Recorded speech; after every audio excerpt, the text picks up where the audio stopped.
Good afternoon, everyone, and welcome to the Thriving Woman Summit. Today is all about health, power, and sustainable success, and this is brought to you by She Rises Studios. My name is Hanna Olivas, and I will be your host today. And I'm super excited for us to dive in and for you to hear from some of the experts that we have brought to our She Rises Studios virtual stage. So, we are in mid swing of Mental Health Awareness Month. And it's definitely the topic of conversation for a lot of businesses. And so we're going to talk a little bit about that here today again, and kind of how to make this full circle. And so here is what I do know. Accomplishing more now than ever before. Yet many of us are privately exhausted while publicly performing. And so this summit is about sustainable success, not the hustle culture, not burnout culture, and not survival disguised as ambition.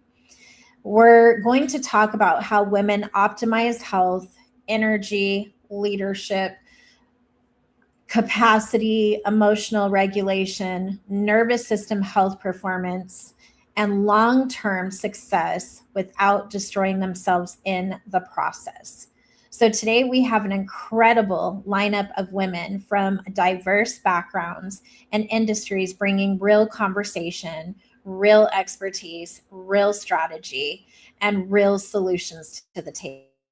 So, I want to say thank you to all of our phenomenal speakers and all of our guests who are watching this live. Thank you for being here. Thank you for investing in yourself.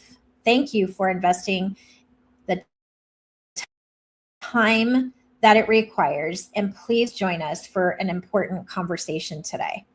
So, I want to start with something that I think the business world still gets wrong about women.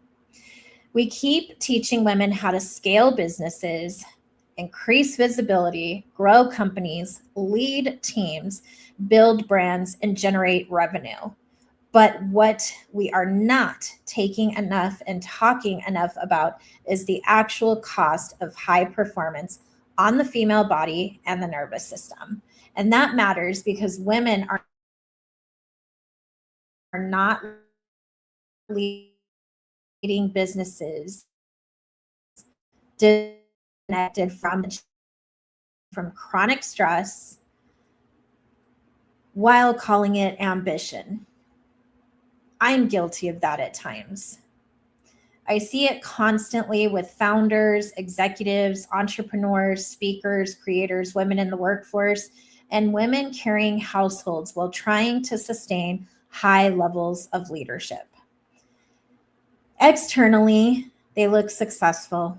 Internally, their nervous system is quite overloaded and dysregulated. And eventually, that affects decision making, communication, leadership, focus, energy, sales performance, emotional regulation, relationships, and long term sustainability. The business world still rewards over exhaustion.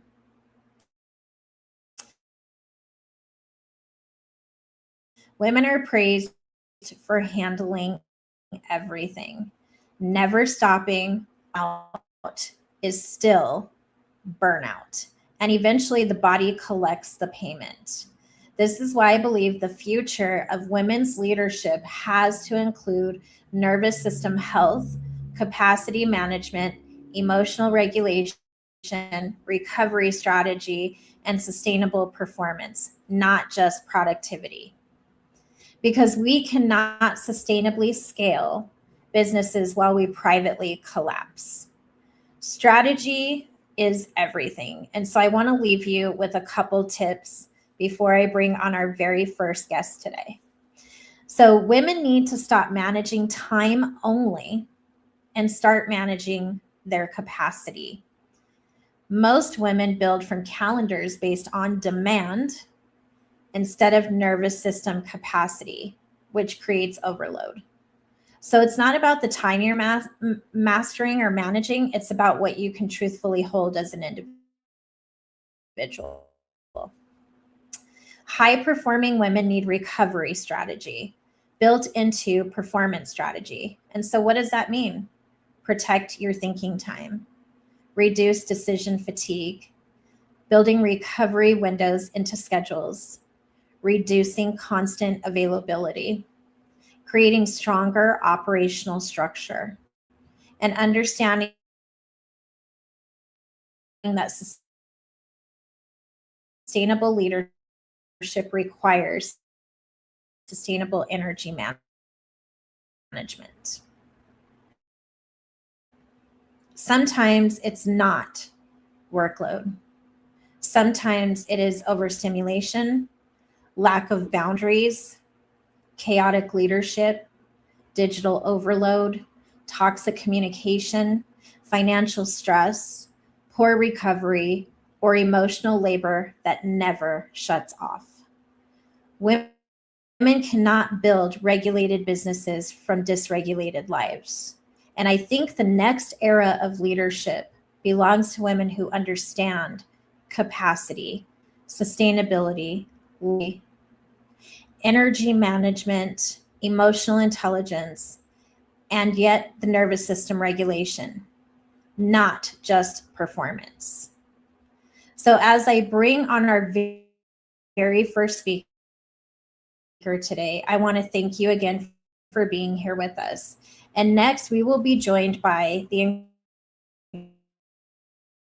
incredible, phenomenal Charel Morris. And Charel is a Burnout as a 21st century shaman and ordained minister. 4,000-year-old lineage, she helps entrepreneurs regulate stress and reconnect with sustainable energy and peace. And today she is going to talk to us about thrive while your nervous system is screaming. So please welcome Charel Morris.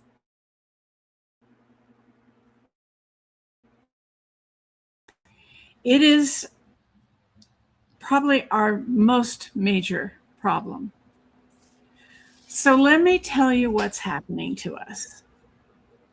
You know that feeling when something dangerous shows up and your heart races and your breath gets shallow? Your whole system goes on high alert. That's stress doing its job, saving your life. And back when humans faced actual predators, sort of like a saber-toothed tiger thing, when that danger passed, everything went back to normal. The stress chemicals that come out when you get stressed out would tuck themselves away. Your body would relax, and life went on. And that's how it's supposed to work. But that's not how it is working these days. We are in an emergency situation, and we don't know any practices or teachings that will help us cope. We allow stress to slowly destroy us. We need something that we can do to feel better immediately. We have no choice but to face our computer and be surrounded by pressure and colleagues engulfed in their own stresses. And on top of this, we are simply exhausted, mentally and physically. We feel we are unable to do anything, really. And this feeling of hopelessness is devastating at best. At worst, it's lethal. I'm Charel Morris, and I spent 50 years plus in film and television and cybersecurity and creating conferences around the world. That is a lot of crazy, stressful jobs. Yeah. And at that point in time, I thought stress was just the price you paid for success. Until I found a teacher who showed me something that was 4,000 years old, a lineage teaching from the Buddhist monastery where he was studying.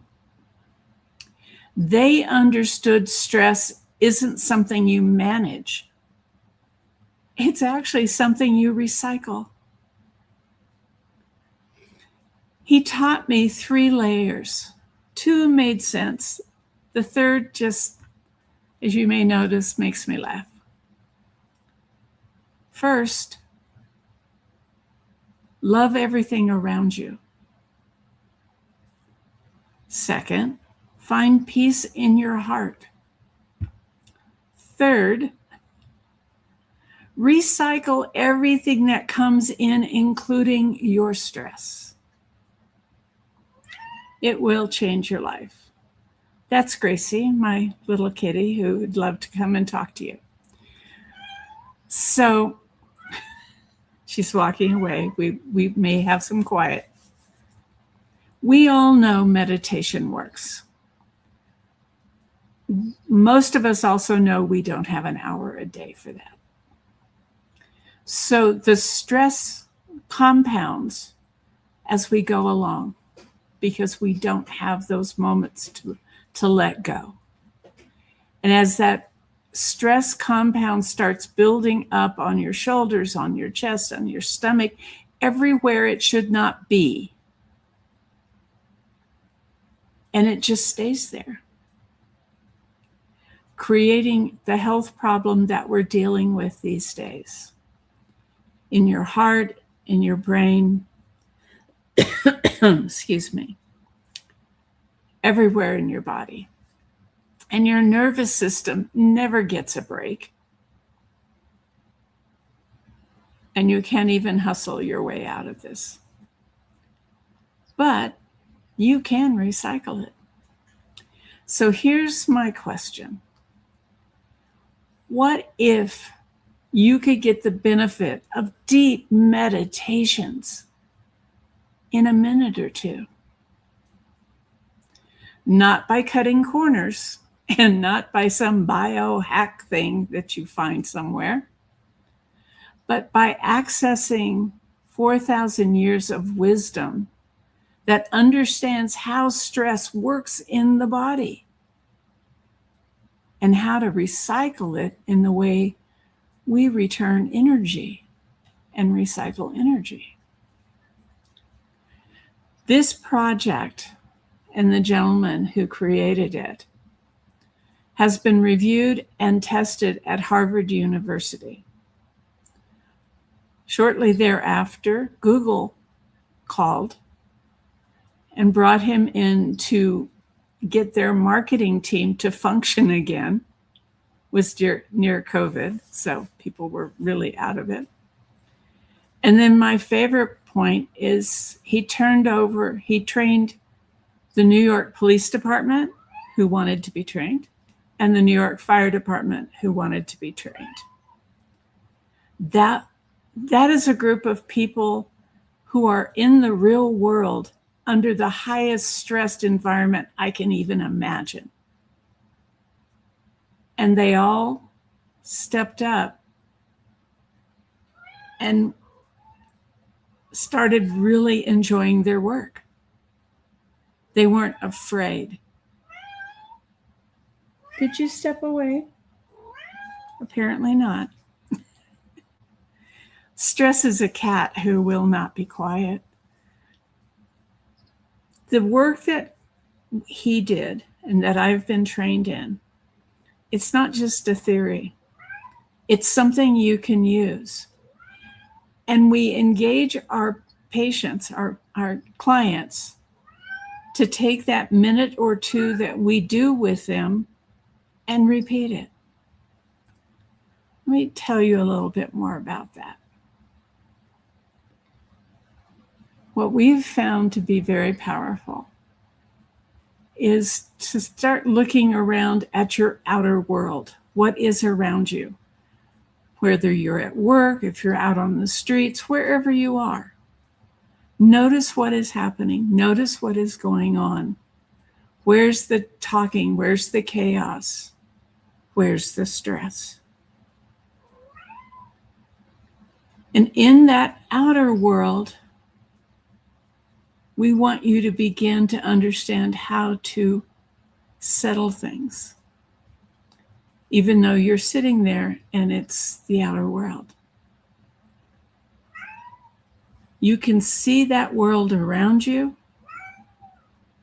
Often you are in your office with all that noise and all that exists around you all day. And that's where your stress starts locking down. So let's look at a way out. If you wish, take a moment with me. Just take in a nice breath.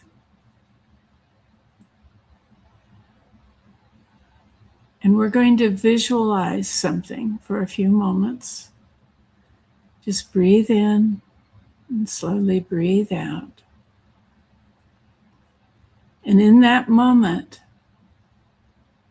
we are going to be diving deep into the inside of ourselves. As we move within, we can expand the sensation of peace in our minds and in our bodies.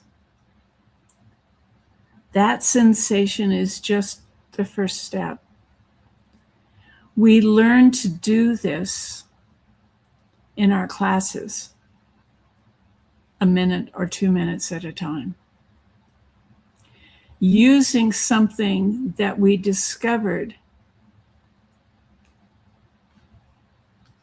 that we have an amazing thing. This came through neuroscience. So we have something 4,000 years old connecting and weaving with neuroscience, because it's proven that symbols become a structure of information in your mind. So a symbol might be a dolphin. The dolphin that you saw when you were 5 years old, or maybe on a TV show. And it's still there. And when you think about it for a moment, when you call that vision back into your mind, it gives your brain something to hold on to, something to follow. So there's a key. These symbols, these objects that we remember, whether it's the dolphin, whether it's a mountain that you loved as a kid or loved because you saw it last month. All of these symbols, all of these objects are more powerful than your stress.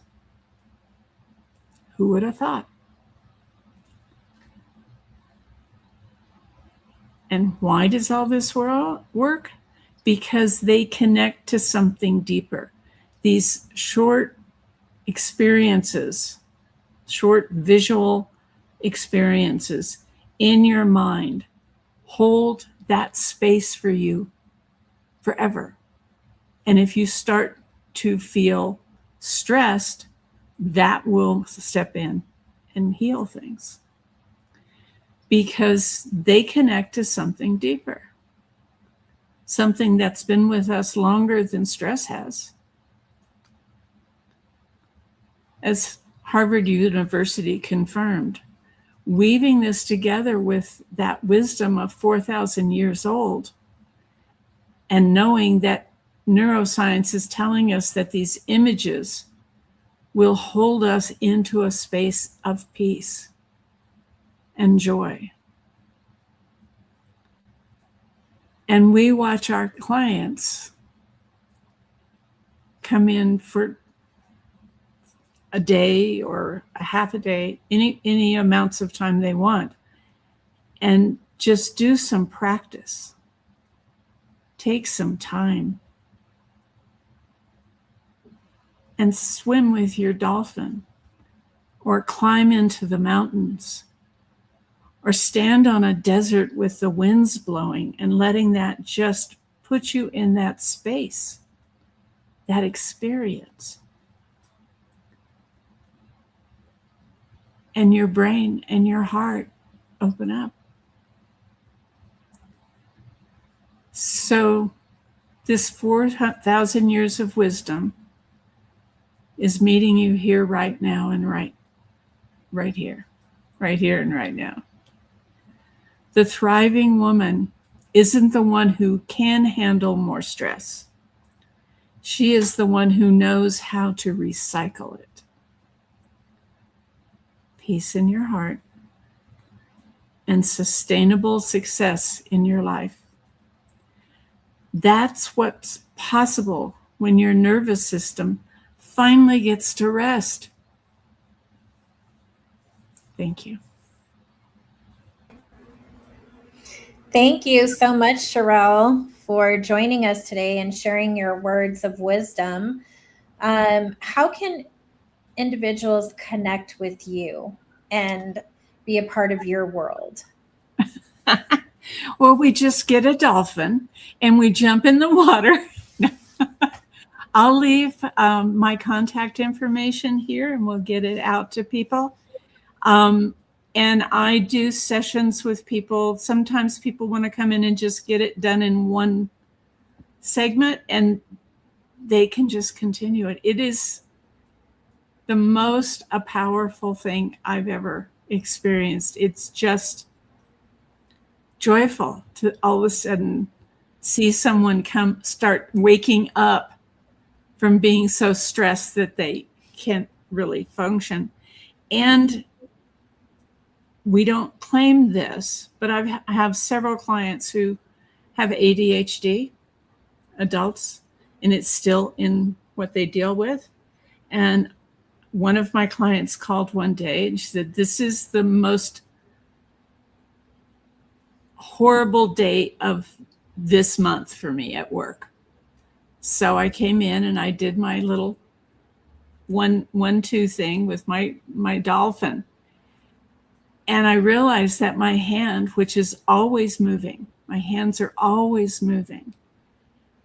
And I looked down at my desk and my hands were just there. Mm. And she said, "I didn't call you immediately.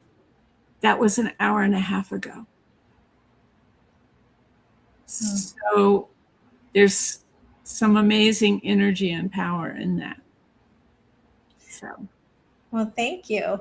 Thank you. All right. Are we ready to dive in with our next extraordinary woman? We are talking about thriving women and what does that look like? And so my next guest, her name is Doris Bell, and Doris is a biologist, a PhD trained toxicologist and executive coach working at the intersection of neuroscience, stress physiology, and leadership development. Her work focuses on helping high-performing professionals strengthen resilience, regulation capacity, and sustainable performance in high-pressure environments. She's going to talk to us today about why high-performing women burn out quietly, the biology of stress, recovery, and sustainable leadership. So please help me welcome Doris Bell to the virtual stage today. Yeah, hello, and thank you very much for the introduction. Welcome. So, can you hear me? Okay, so yes, I would like to discover why high-performing women burn out quietly. So, if you are someone who is highly capable, highly responsible, and used to function under pressure, and someone who also other people rely on, and you just keep going.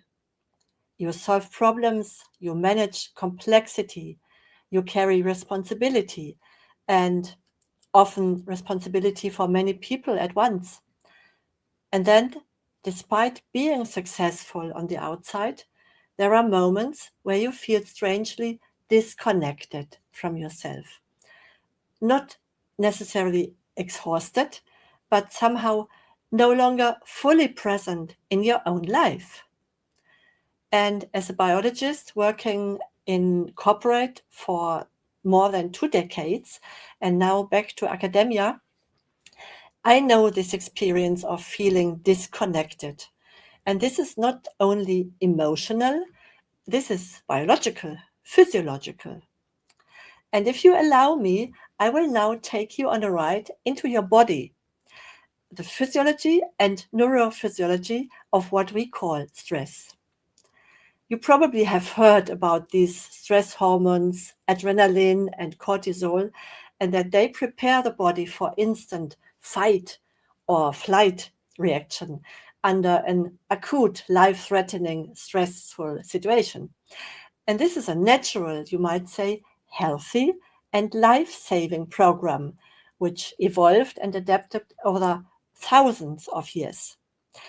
And only in recent decades, or you would say a century, in modern times and our high-paced lifestyle, humans are experiencing something we call chronic stress, where the so far natural balance between activation and recovery, between effort and rest, has given way to a permanent hypervigilance. So many of us, and I tend to say most of us, are living under chronic stress. And today we can measure many of these stress-related physiological changes clinically. For example, through heart rate variability. This is one of the strongest indicators of nervous system flexibility and recovery capacity. And research also shows that chronic stress affects immune regulation, inflammation, sleep, hormonal balance, body weight, cognitive flexibility, and can even affect premature aging, infertility, and heart attacks.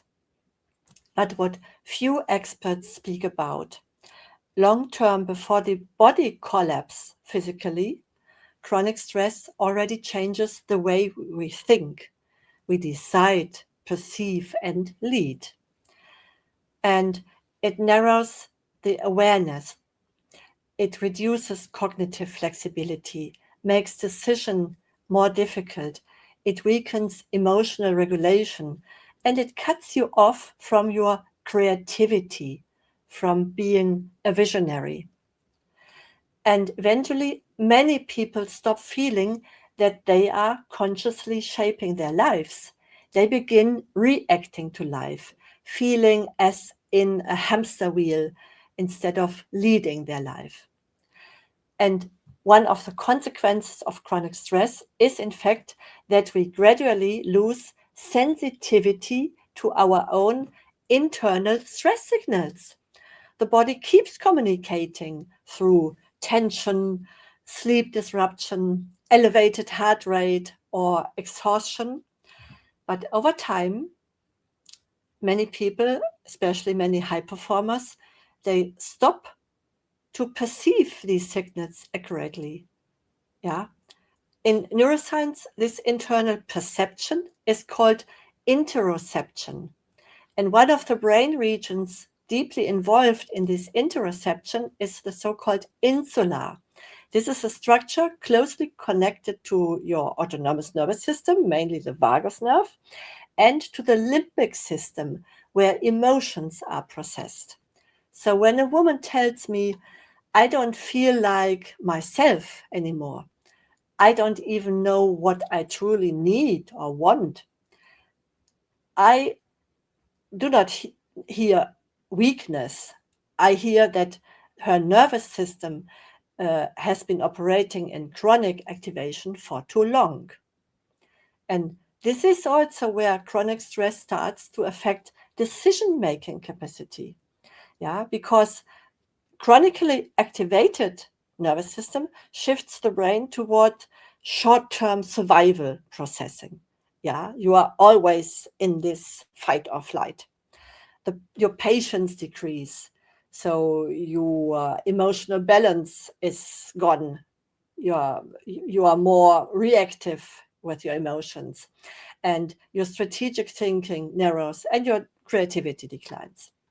Yeah. So over time, many women continue functioning externally while internally losing the flexibility, the recovery capacity, and also their access to deeper self-awareness. And this is why I say burnout does not begin with a collapse. Burnout begins much earlier and almost quiet. It begins the moment functioning becomes more important than feeling. So when you override your feelings, the moment we repeatedly override our own signals, and the moment chronic activation becomes the new normal. Because once we lose this interoceptive awareness, we also lose access to this important source of intuition, self-regulation, conscious choice. And one of the areas strongly affected by chronic stress is the hippocampus. This is a brain structure involved in learning, contextual thinking, memory integration, emotional regulation, and the cognitive flexibility. So in other words, exactly the capacities that high performance in modern life requires. So a biologically overloaded brain becomes increasingly reactive instead of adaptive. And yet sustainable leadership requires the opposite. So it requires the ability to remain conscious under pressure, to stay flexible in complexity, to regulate emotions without suppressing them, to make clear decisions even during uncertainty. But the encouraging part is the nervous system is adaptable. This interoceptive awareness can be rebuilt. Regulation capacity can be trained. So the balance between the sympathetic activation and the parasympathetic recovery can be restored. And this is where the vagus nerve becomes highly relevant. This is a major part of the parasympathicus. Because when we learn to support the nervous system more effectively, we gradually improve recovery processes through the body. So sleep quality improves, peace of mind, emotional regulation improves, cognitive flexibility improves, and even the brain itself begins to recover. The hippocampus that I mentioned is capable of neuroplasticity and of rebuilding under supportive conditions, such as restorative sleep and emotional safety. So which means that supporting nervous system regulation is not simply about relaxation. It is about fully restoring the biological conditions. And from my perspective, this requires 3 biological skills. The first is biological literacy. So get to know your body, the ability to recognize your internal state before your body forces you to stop. So the first step is awareness, such as, can you recognize your physiological stress patterns? What is causing your stress?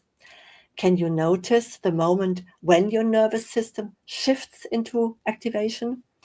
And can you observe how your internal state changes your thoughts, your communications, your relationships, and your decision-making? Because awareness transforms unconscious reactivity into conscious choice.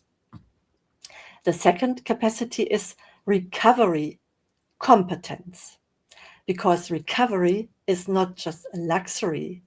It is not something you earn after exhaustion. It is the biological foundation of sustainable performance. Sleep, nervous system downregulation, emotional recalibration, restorative pauses are not optional extras. They are your biological infrastructure. And without recovery, the nervous system loses flexibility, as mentioned. So the third capacity is regulation capacity. Because many reactions we experience under pressure are not conscious decisions. They are subconscious survival patterns, you could say. Old beliefs that limit your actions and your personal growth. And these beliefs may be like, I must prove myself.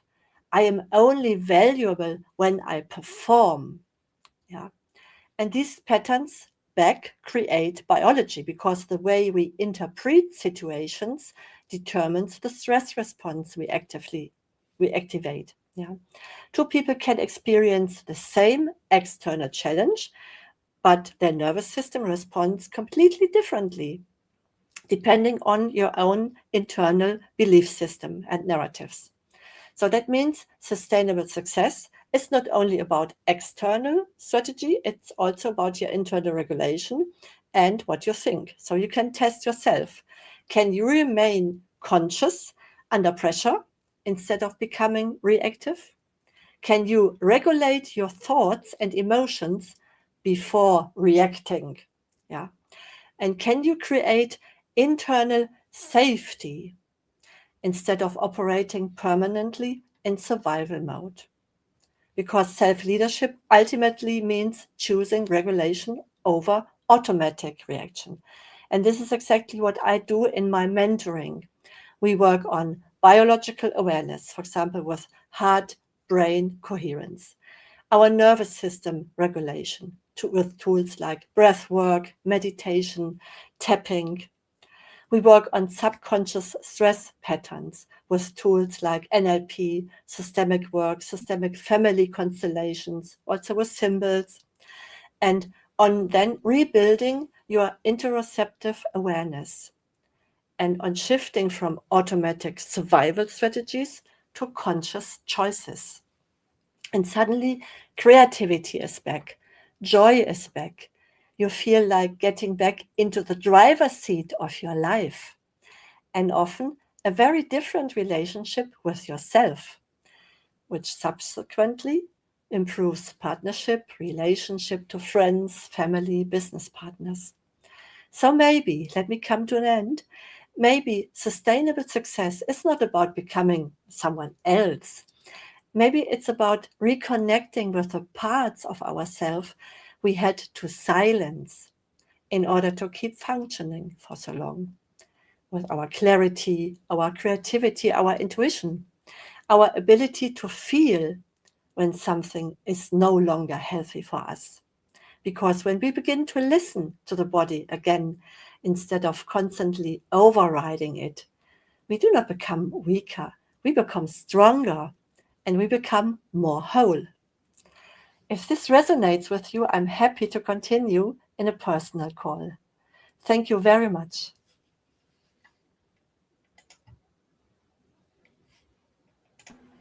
Thank you so much, Dr. Doris. And how can people connect with you?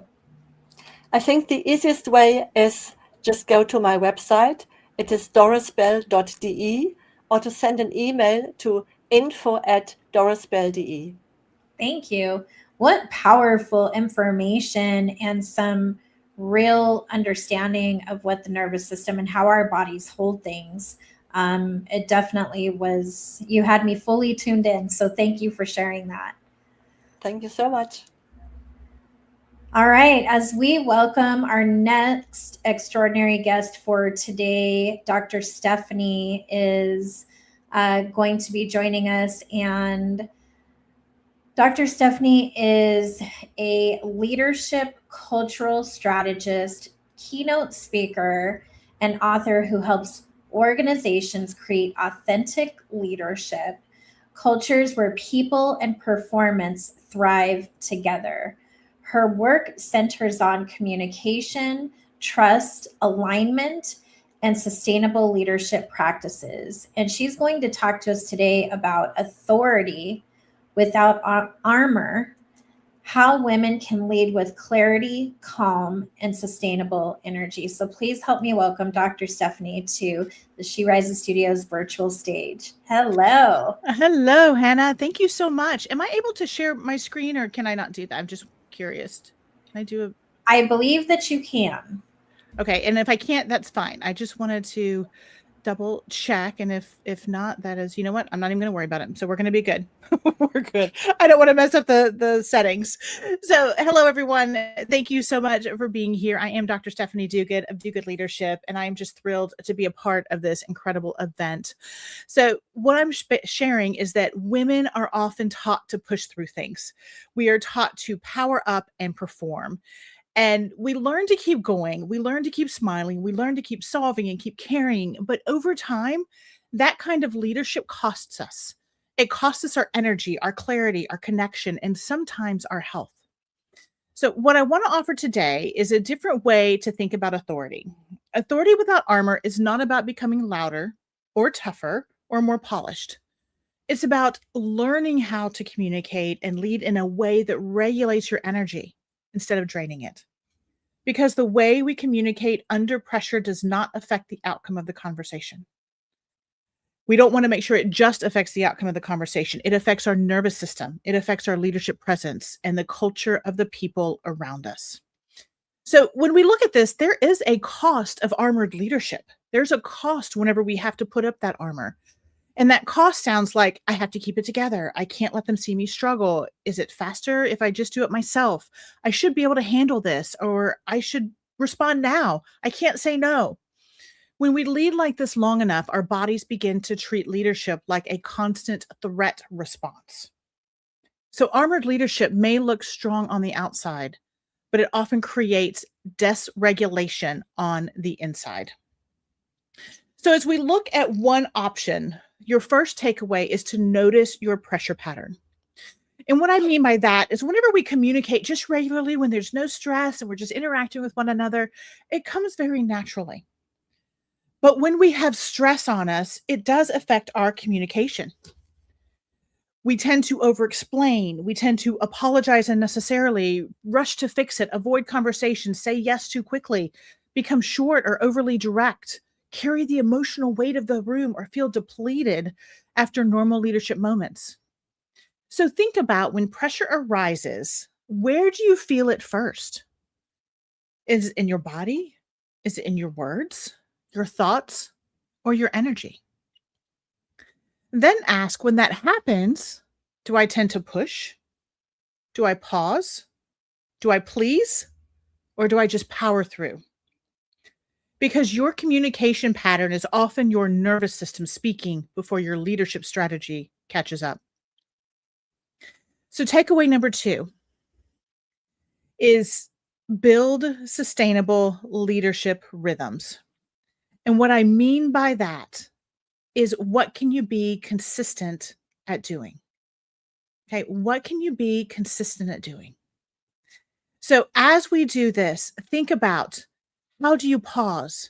How do you ask for clarity? How do you align boundaries? How do you look at alignment? All of those things can make a difference. All of those things can make a difference. So thinking about how you pause, are you taking a moment? Or are you just trying to give an answer? For clarity, are you really trying to know what's going on? For boundary, are you setting those boundaries to make sure that you have the appropriate time here? And then alignment, is it aligned with your personal ethics, with your values, with what you are hoping to share? So whenever we go into these, think about, under pressure, you can create more stress. The avoidance creates anxiety. Over-explaining creates confusion. Urgency creates reactivity. Harshness creates defensiveness. Silence creates uncertainty. And clear language, well, that creates steadiness. So I want to respond thoughtfully. So I'm going to take a moment before I answer. That's a pause. Here is what I'm noticing, and here is what needs to be clarified. That's clarity. I want to support this, but here's what I can realistically commit to. That's a boundary. And then can we step back and make sure we are focused on the same goal? That's alignment. Because clear communication gives your nervous system, the people around you, something steady to hold on to. So takeaway number 3. Build sustainable leadership rhythms. This is where you connect to sustainable success without burnout. These are clarity moments, connection moments, and recovery moments. Now, what do I mean by that? So when you connect, the purpose is to reduce overwhelm, the decision fatigue. What matters most right now? And I apologize, that's clarity. So for clarity, reduces overwhelm, decision fatigue. What matters most right now? For the connection moments, this is to prevent silent struggle and emotional isolation. What's working? What feels heavy? How can I support you? And the recovery moments is to protect your energy or prevent leadership from becoming survival mode. What do I need to release, reset, or restore before I keep leading? Because sustainable success is not created by pushing harder. It's created by building rhythms that help you return to clarity. So what I want to share with you is that the reason why leaders become exhausted is because they carry what has never been clearly named. They are carrying the culture. They are carrying the challenges. They are carrying the problems, the interactions, all of those things that leader is carrying.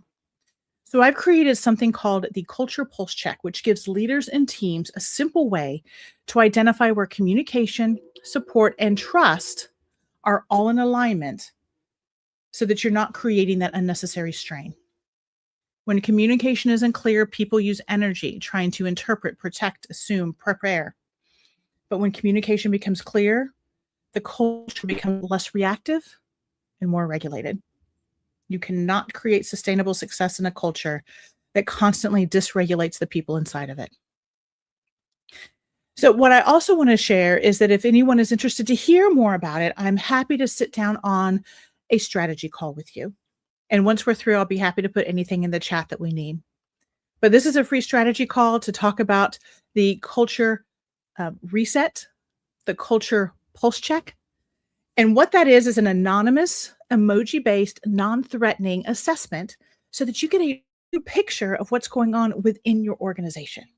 How are people showing up? How do they feel about management, about communication, about interaction, about support, about resources, about mental, emotional, physical health and wellness? How is that interacting in your space on a regular basis? So this is something that we all need. We all have been in cultures where it just feels icky, where it feels heavy, where it feels negative. This is an opportunity to shift those so that they are positive, they feel safe, they provide opportunity and creativity. So authority without armor is not about becoming less powerful. It's about becoming less depleted. It's about leading in a way that allows your words, your presence, and your rhythm to create clarity instead of chaos, calm instead of reactivity, and sustainable success instead of burnout. Because the way you lead does not shape just the outcomes. It shapes the energy, it shapes health, and it shapes culture. And so I'm going to share those 3 items one more time, those 3 takeaways that we have. The first one is to notice your pressure patterns. So how do you communicate under pressure? To regulate through communication, setting those statements and those boundaries, and then creating sustainable rhythms. How do you show up on a regular basis? And so again, I'm Dr. Stephanie Duguid. If you would like to reach out to me, my website is www.drstephanieduguid.com. My last name is spelled Duguid. I'm on LinkedIn at Dr. Stephanie Duguid. And I thank you so much for your time today. Thank you, Dr. Stephanie. That was really, really informative and very needed. So thank you for sharing that. You're welcome. I think before we bring on our next speaker, we're going to dive into a little panel discussion and some Q&A with all of the ladies who are speaking today. So if our back-end tech person would like to add the beautiful ladies to the virtual stage, we can have some Q&A time. And before we bring on our next extraordinary woman of the hour. So here is my question, and I will start it with Dr. Stephanie.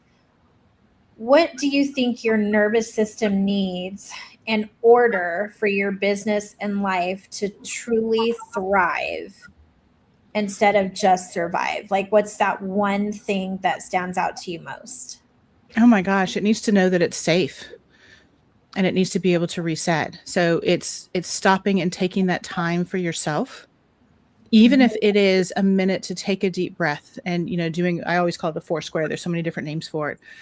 Inhaling for 4 seconds, holding for 4 seconds, exhaling for 4 seconds, and keeping it exhaled for 4 seconds.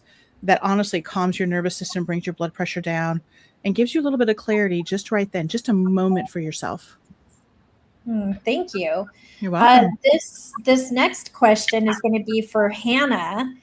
Hanna, what are women silently suffering through right now that we as society are still not talking about enough?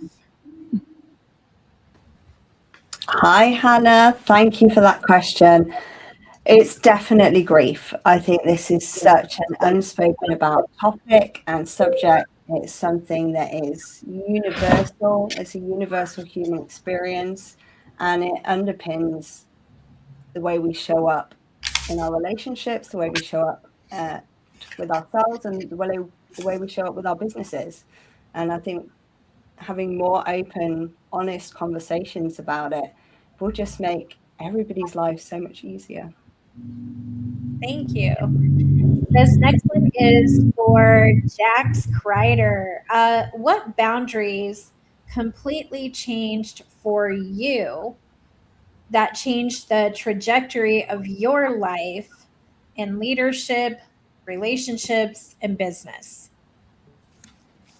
Ooh, that's a good question. I've done a lot of work around boundaries, and I think simply understanding that it's okay, first of all, to create them, right? A lot of times, I think, especially as women, we believe that we are not allowed to have boundaries, to hold boundaries. And then for me specifically, it was giving myself the space to breathe. Like Dr. Stephanie was kind of talking about space to breathe. And for so often, because I was a very high performing individual, I felt like that the second that something happened, I had to jump. I didn't have a moment to pause. I didn't have a moment to think about it. I didn't have a moment to take a deep breath and like ask myself if this was okay or not, or any of these things. I just jumped. And so my boundary was like, I need to give myself an opportunity to do a check-in with myself and my body and see if it landed, if this is something I want to be involved with or not involved with. And that pause, that boundary sort of allowed me to start feeling a lot more comfortable, a lot more safe, and thrive in a lot more, effective way. Thank you. This next question is going to go to Charel. So, Charel, what does success look like when your health changes unexpectedly and forces you to redefine everything you've ever known to do? You've been reading my diary. We've got to talk that over. Okay.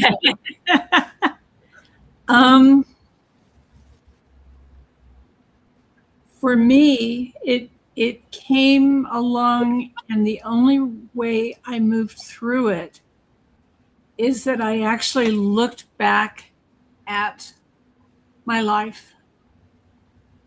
And it's actually in one of the books. Realizing that all of those parts and pieces from early life keep changing things and keep working through things. And what it came down to was my making a decision, which had very strange challenges to it, but it was the change and the move that I needed to make. Mm.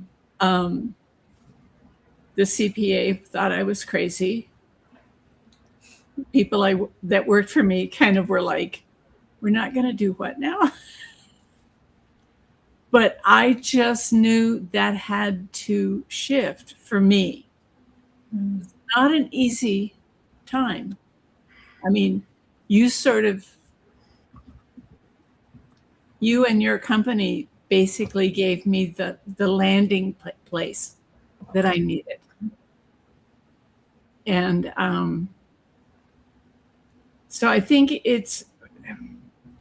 you just have to look at what is all there and why are you here? That's a big question. Yeah.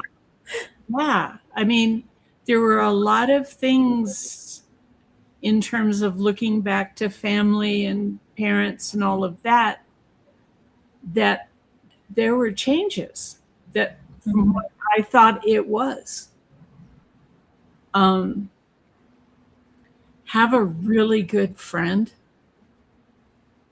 who's like willing to kind of be standing by, because it can get emotionally challenging. Yeah. So support is a big one for sure. It is, because it just is. There's so much in your head that will go, well, no, actually it was like that. And you're like, I don't think so. You know, all those little wonderful little cutesy things in your brain who will try to make you go back the way you were. Well, thank you. Thank you. All right. My next question is for Yulia. You are a high performance leadership business growth. And so I feel like this requires a form of stamina and tenacity. And so how do you balance the ambition while still protecting your peace, your energy, and your overall well-being? Well, I've built a very successful business, but I built on the energy of working harder, working long hours, exhausting myself, waking up in the morning and you think about the business, going to bed, you're thinking about the business. You're spending family time with somebody special, you're still thinking about marketing and things like that. So when I started looking at the way my life was evolving to the point where my husband had to tell me, honey, you're always in business. And what shifted for me was having that moment where that was literally a decision of, do I want to build a sustainable business, or do I want to maintain and make sure my relationship with my husband, my family flourishes? So what I do now is every step of the way, when I'm building something, when I'm creating something, I'm asking myself, am I doing it sustainably? And when I catch myself during those moments where I get into the energy of performing and hustling and writing and getting more and pushing, I recognize that that is not my soul was designed. That is not what my soul wants, and that is not what my soul craves. My soul wants expansion. It wants connections, but it doesn't want connection through hustle and grinding. It wants connection through the moments that we have right now, that I am sitting with you beautiful women. My soul wants that. So when I start seeing what my soul wants compared to what my reality is, there is a big shift, that there is misalignment. And then I start shifting things to make sure it gets more aligned, it gets more towards my soul wants. Because in the end, we all came here to grow, evolve, and expand. And that's what we were created to be as beings. So it's always checking with yourself, always getting that alignment. And the minute you get off the path, how can I get back in alignment? It's always checking with yourself. Thank you, Yulia. All right. My next question is for Shannon. What is one unhealthy belief about productivity or success that women need to let go of now? Ooh, good one. I think that we used to have burnout as like a badge of honor. You know, like I was the first one in, I was the last one out, jog to work, like make every moment as productive as possible while you're jogging, listen to a podcast that's going to, you know, give you this and that tool and this mindset and that skill. But the unhealthiness of that is that we're not looking inside. You know, we keep on looking outside of ourselves for these answers, and then we require then validation from an external source. But when you take that time to just check in, like, how do I feel? What excites me? What is my passion? Why am I here? What am I doing? But with a real love, as if you were asking your child, you know, as if you're like, what do you want to be when you grow up? And really just honoring whatever shows up. I think we need to get back to that. Wow. Thank you. And can we all just put the badge of honor away? The badge of burnout honor? I feel like, can we just like have some kind of ritual ceremony and say like, hey, this baby's out. Like we just need to be done with it. I'm all for ceremonial stuff. Let's go. I was gonna say it's like a modern word on our chest. For me, it was the badge of honor of being a workaholic. So that I found out that, I even didn't question it. So I thought this is like natural, being a workaholic. Oh my God. All right. My next question is for Luannah. How do you feel women can create sustainable success without constantly living under pressure, urgency, or burnout? I think you're muted. Hi, thanks. Yeah, I'm going to share a bit about that in my talk later. So a tidbit I'll give that's going to be in the talk is presence. Cultivating presence. Too often we're all over the place, but we're not here. Right? Everybody's nodding. Yeah, it's so relatable, right? And we've got 1,000,001 pieces floating and juggling, and you know, and then we're also processing our past, right? We're projecting to our future, and then there's nobody home. Right? So one of the most profound principles I studied with some Kahuna elders in Hawaii for 5 years, and one of the most profound teachings was makia. Where my attention goes, my energy flows, and that's what grows. So where's my attention going? Am I present in this living moment where I actually do have power to influence my experience? Or am I back here or ahead there? And usually the head means anxiety when we're ahead. And then back in the past is usually regret or remorse. So we tend to be in a wrestling match between these two, instead of bringing them both into the present moment and saying, okay, well, how can I use this now? Versus getting it stuck in the stories. So let's bring the story into the present moment. What's my anxiety? So what steps can I do now to plant the path that I want so that doesn't happen? My regrets of the past, let's bring them into the moment of now. What's the hidden message or teaching or understanding that's still waiting for me there? And that's why it keeps surfacing. There's no illogical reason why anxiety is showing up or the regret of the past. Our body is communicating something to us. It's getting our attention and saying something else needs to happen here. There's a piece missing.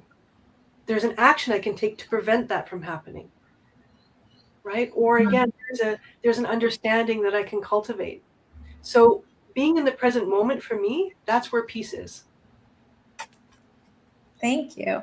Because I'm not in the tug of war. Yeah. Can I just say too that this does not just apply to women? Let's just let's just say that now, that even though there's a panel of women sitting here, these things that we're talking about happen to men too. They do not escape the badge of honor for overwhelm and all the other things. So thank you. All right, Dr. Doris, last question, and then we will bring on our phenomenal next guest. So what conversations around women's health, stress, hormones, or emotional well-being need to become more mainstream? They need to be brought to the forefront. What would you say that would be? Well, we all know that women, so there is this gender gap, or this gender medicine, that we know that women have other medical issues and that the symptoms are different. Yeah, so I think it is well known for cardiac arrest, meanwhile, that these symptoms come up different.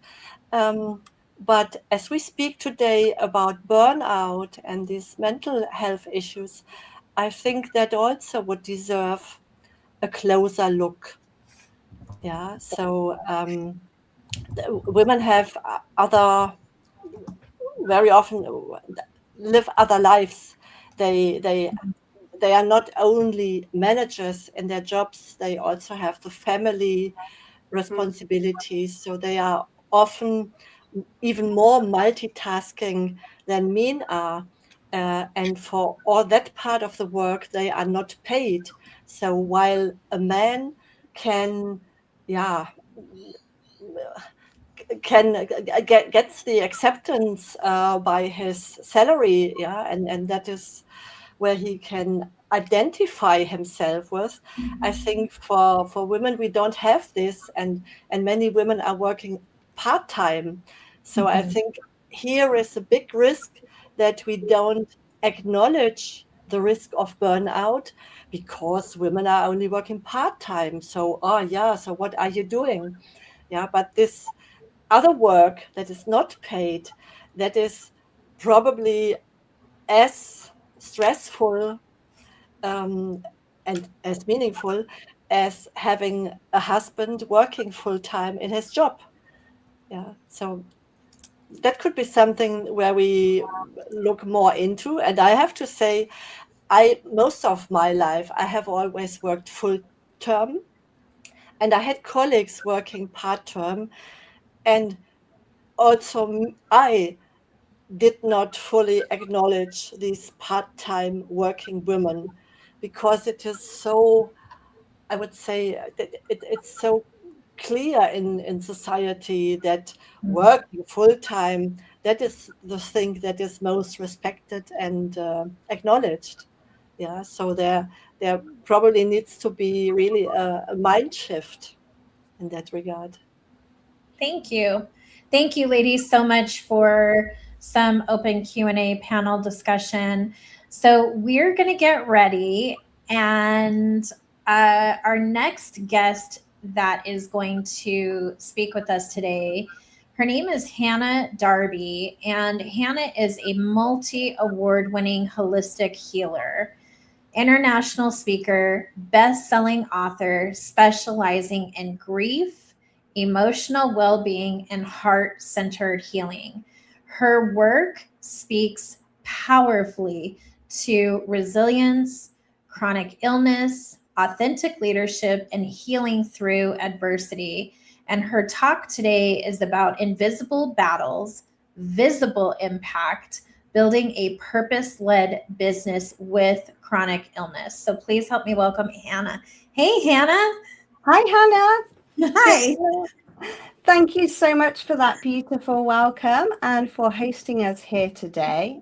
It's truly an honor to be a part of this conversation alongside so many incredible women who are helping redefine what leadership, well-being, and sustainable success looks like. Thank you. I can't wait to hear you. Yeah. So I think not just women, but so many of us have become experts at just surviving, experts at smiling whilst looking exhausted, at functioning while feeling overwhelmed, and by continuing on whilst being emotionally depleted. We live in a world, unfortunately, that often rewards people for how much they can carry before they collapse. And for so many years, I thought that was what strength looked like too. I'm someone who understands deeply what it feels like to survive for a very long time whilst still appearing functional on the outside. I like to use the analogy of a swan, calm, cool, and collected above the water, whilst paddling like crazy underneath it. Until eventually my body put the brakes on and showed me that survival mode, it may help you endure life, but you cannot enjoy it or build a sustainable, meaningful one. What I've learned through grief, trauma, chronic illness, and building a business whilst navigating all three of these is that thriving is not about becoming limitless. It's about learning how to honor your humanity while still allowing yourself to grow and to thrive. And that is what I want to speak to you a little bit about today.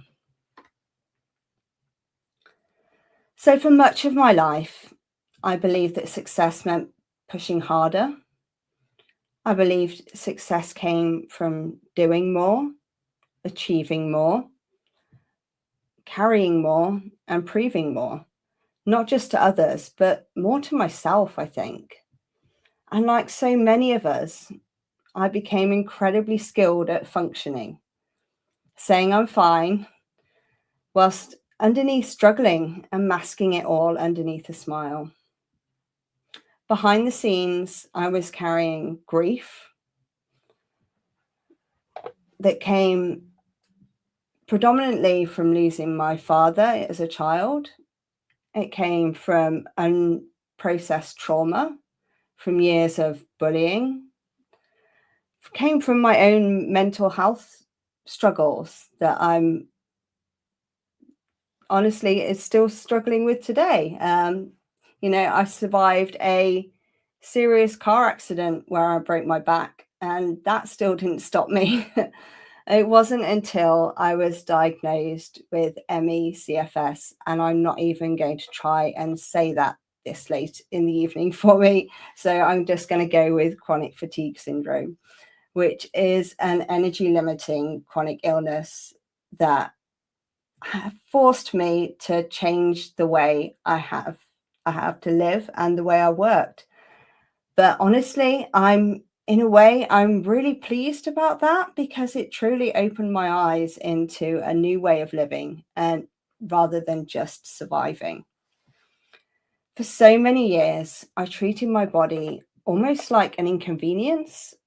I thought if I could just become stronger, more disciplined, get more accolades, be more productive, then I could almost outrun the exhaustion. But eventually, I realized something really important. You cannot heal whilst consistently abandoning yourself. And I think so many of us have unknowingly been conditioned by society to do exactly that. We're often taught to override our own needs, to suppress our emotions, to keep pushing through exhaustion, and to continue holding everything together no matter what the personal cost may be. For me, my body eventually said no more. And I want to give you the message here today that please stop before your body won't let you.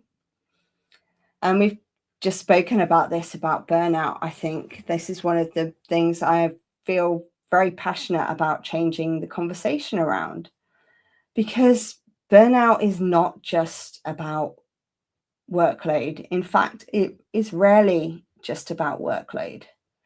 Burnout is often the result of emotionally carrying on for far too long without support, without regulation, or without recovery. I mean, I was very guilty of just saying, yeah, I'm fine, when actually I was not fine at all. Burnout can come from unprocessed grief, chronic stress, hypervigilance, perfectionism, people pleasing, emotional suppression, and just basically forcing our bodies and our nervous systems to live in a constant state of survival mode. Many of us who are running businesses, leading teams, caring for families, supporting clients, just working jobs and showing up for everybody else, while our nervous systems are completely dysregulated underneath it all. And because society, especially over here in Britain with a stiff upper lip, were praised for coping quietly, many people don't realize actually how exhausted they truly are until their bodies physically force them to stop.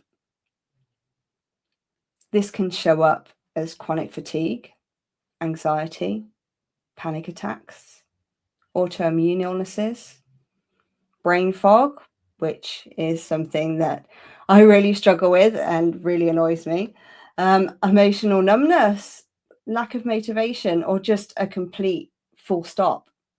You know, our body keeps the score. And eventually, survival mode stops becoming sustainable. There's only so long we can push and push and push before we'll break. And this is what I've learned personally and through with working with so many others, is that burnout is not always caused by doing too much. Sometimes it comes from carrying too much emotionally for too long. We not only need physical rest, we need emotional rest, we need psychological rest, we need spiritual rest. And something that underlines all of this is grief. And this is what a huge part of my work focuses on, what I call invisible grief. Because grief is so much more than just bereavement. Grief can be the loss of health, the loss of our identity, the ending of a relationship, career changes, burnout, chronic illness, emotional suppression, or grieving the version of yourself you thought you would become. That's been a really big one for me. And so many of us are unknowingly grieving, whilst simultaneously trying to lead, trying to perform, achieve, nurture, and just hold everything together.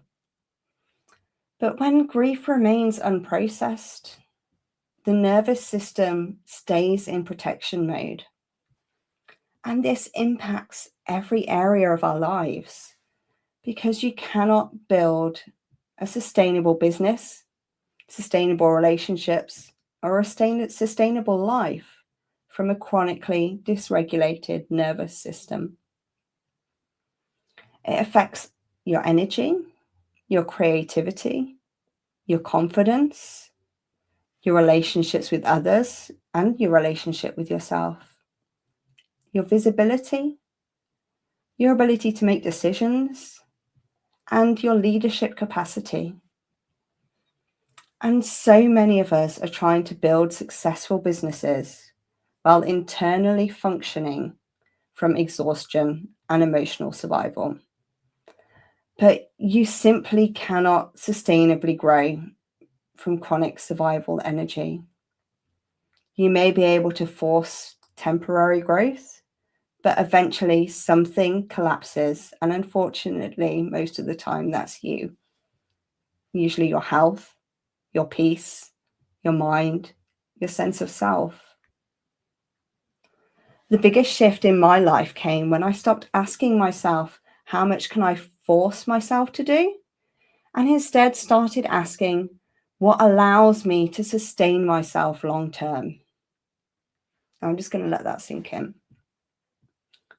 Because that single question completely changed the way I approached my business, my healing, and my entire life. I stopped learning how to work with my energy. I started learning how to work with my energy instead of constantly fighting it. I began stopping and resting before I needed to, because rest is not the opposite of success. It is what makes success possible. I began prioritizing my own nervous system regulation rather than glorifying exhaustion. I started creating rest. In fact, I even schedule it in my diary. I learned to stop before my baseline energy hit rock bottom. I allowed myself to create boundaries without guilt, because boundaries are a form of love for ourselves and for others. And I stopped people pleasing and I started saying no, because no is not a bad word. And I stopped feeling like a failure when I cancelled plans last minute. Because after all, we're all only human and life happens. Sometimes my energy gets spent in places I wasn't expecting it to. And now I know that I need to prioritize my health over everything else. And perhaps most importantly, I began letting go of the belief that my worth was tied into how productive I could be.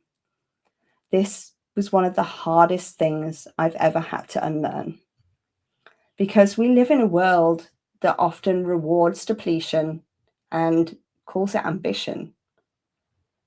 We're taught to wear exhaustion like a badge of honor, but exhaustion is not proof of worthiness.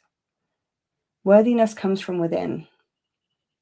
And constantly proving your value to others and to yourself through burnout is not sustainable leadership.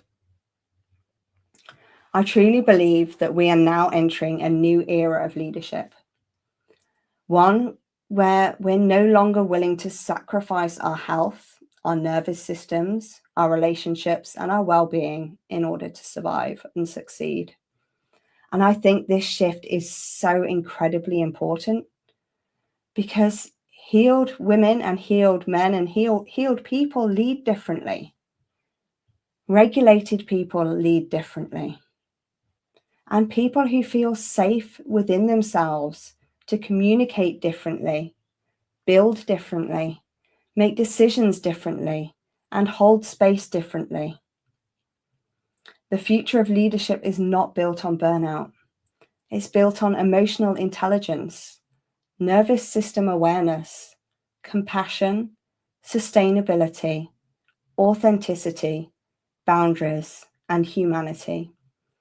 And I believe that the strongest leaders are not necessarily the ones who can carry the most. They're the ones who are brave enough to say no, the ones who are brave enough to stop abandoning themselves, the ones who are willing to redefine success entirely, those who choose sustainability over self-sacrifice, and most importantly, those that give others permission to do the same. So if there's one thing I want you to leave today with, it's this: you cannot pour from an empty cup. Your body is not an inconvenience to overcome. Your sensitivity is not weakness, and your exhaustion is not failure. Your worth is not measured by how much you can carry before collapsing. You are allowed to rest. You're allowed to honor your capacity. You're allowed to build slowly. You're allowed to create success in a way that supports your well-being instead of destroying it. Because thriving is not about becoming limitless. It's about learning how to live, lead, and succeed without abandoning yourself in the process. And if you want to hear more about grief, my story, my work, along with some practical tools that can help you in your grief straight away. My new solo book is currently out on Amazon, Safe to Grieve, Reclaiming Your Right to Heal, Feel and Rise Again.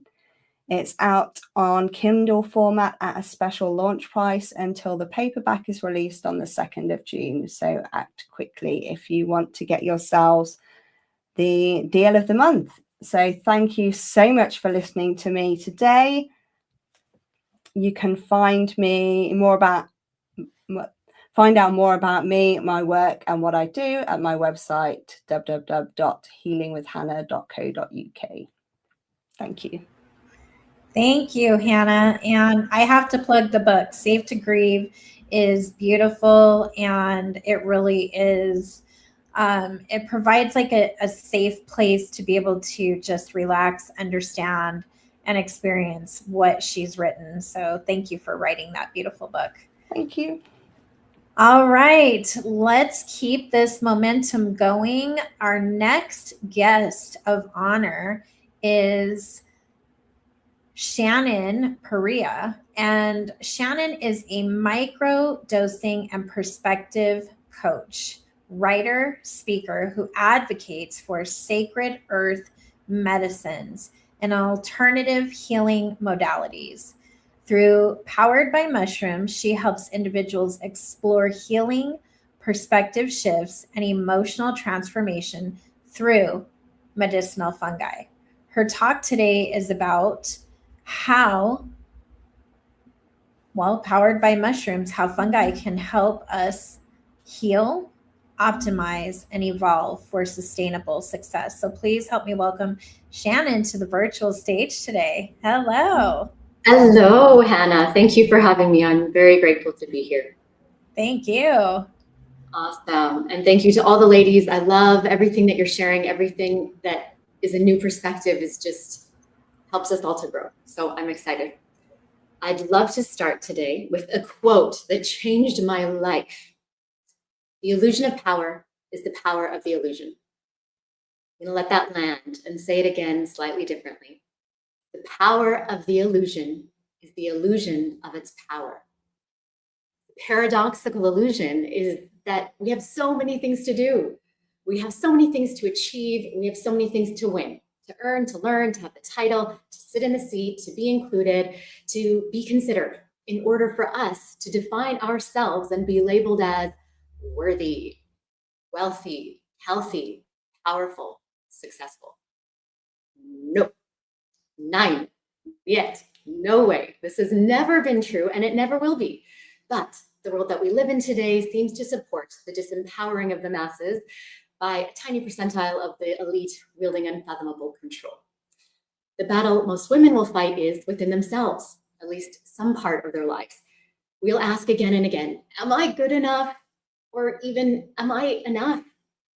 Women are literal gateways of life, regulators of emotional ecosystems, and often the energetic centers of their families and communities.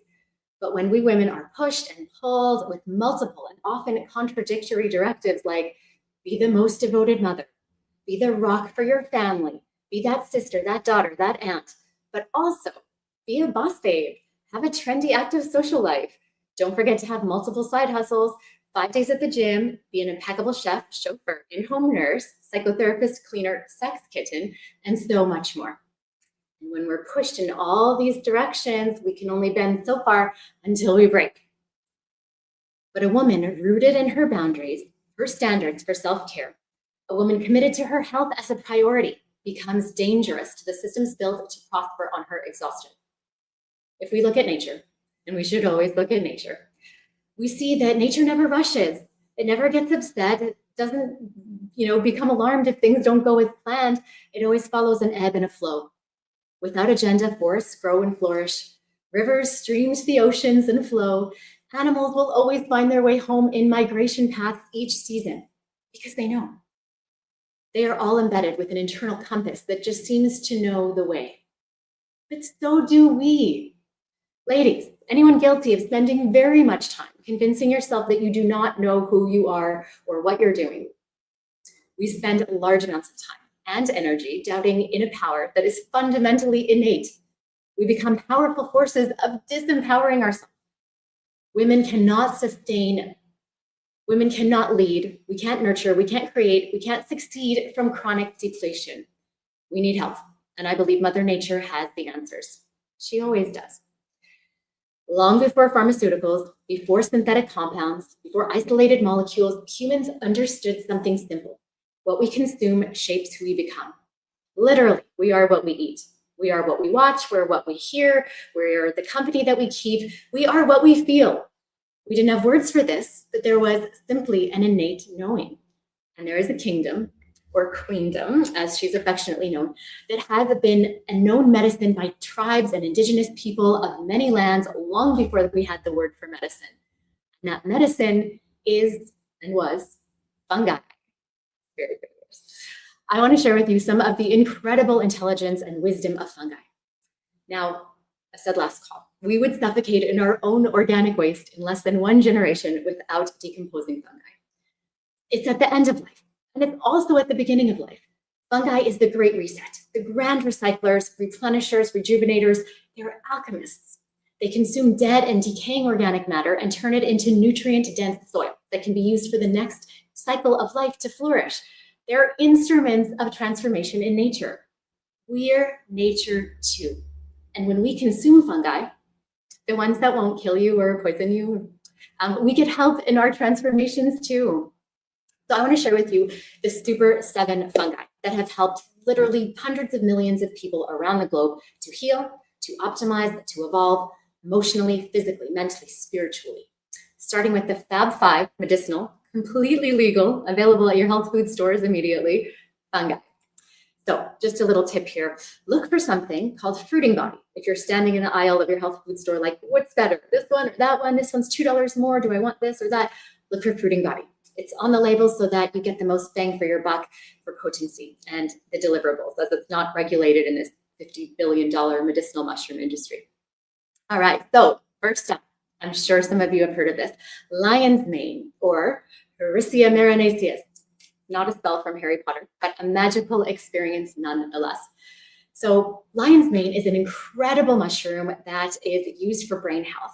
A friend of mine, an NHL player, former NHL player, had 7 concussions from playing hockey and was about $300,000 in the hole with anything he could get his hands on to try to help heal his brain from traumatic brain injury. You know how he did it? Lion's mane and psilocybin. We'll talk about that one later.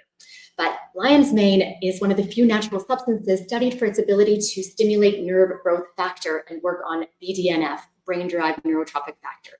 It's like miracle grow for the brain. It can support memory, focus, brain fog has come up a few times, mental clarity, and can help the brain cells as we age. People are using it as an adjunct treatment for Alzheimer's, dementia, Parkinson's. Think lion's mane, that's for brain. All right, number 2 of these Fab 5 fungi, reishi, Ganoderma lucidum, aka the mushroom of immortality. In traditional medicine, traditional Chinese medicine, it's called lingji, the spiritual potency mushroom. It was once so rare that only royalty and emperors could use it. It supports deep relaxation and sleep quality, helps adapt to stress, it supports immune system balance, reduces inflammation, supports heart and liver health, but it's also used to help you become more balanced, stress management, sleep better, calm, think long-term immune support. Athletes and professionals use it for recovery and resilience.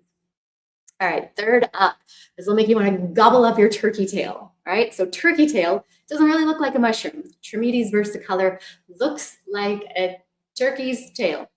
It has special compounds in it called PSP and PSK, polysaccharide K, that have been studied for immune support, especially in Japan, where they actually use it as an adjunct cancer treatment.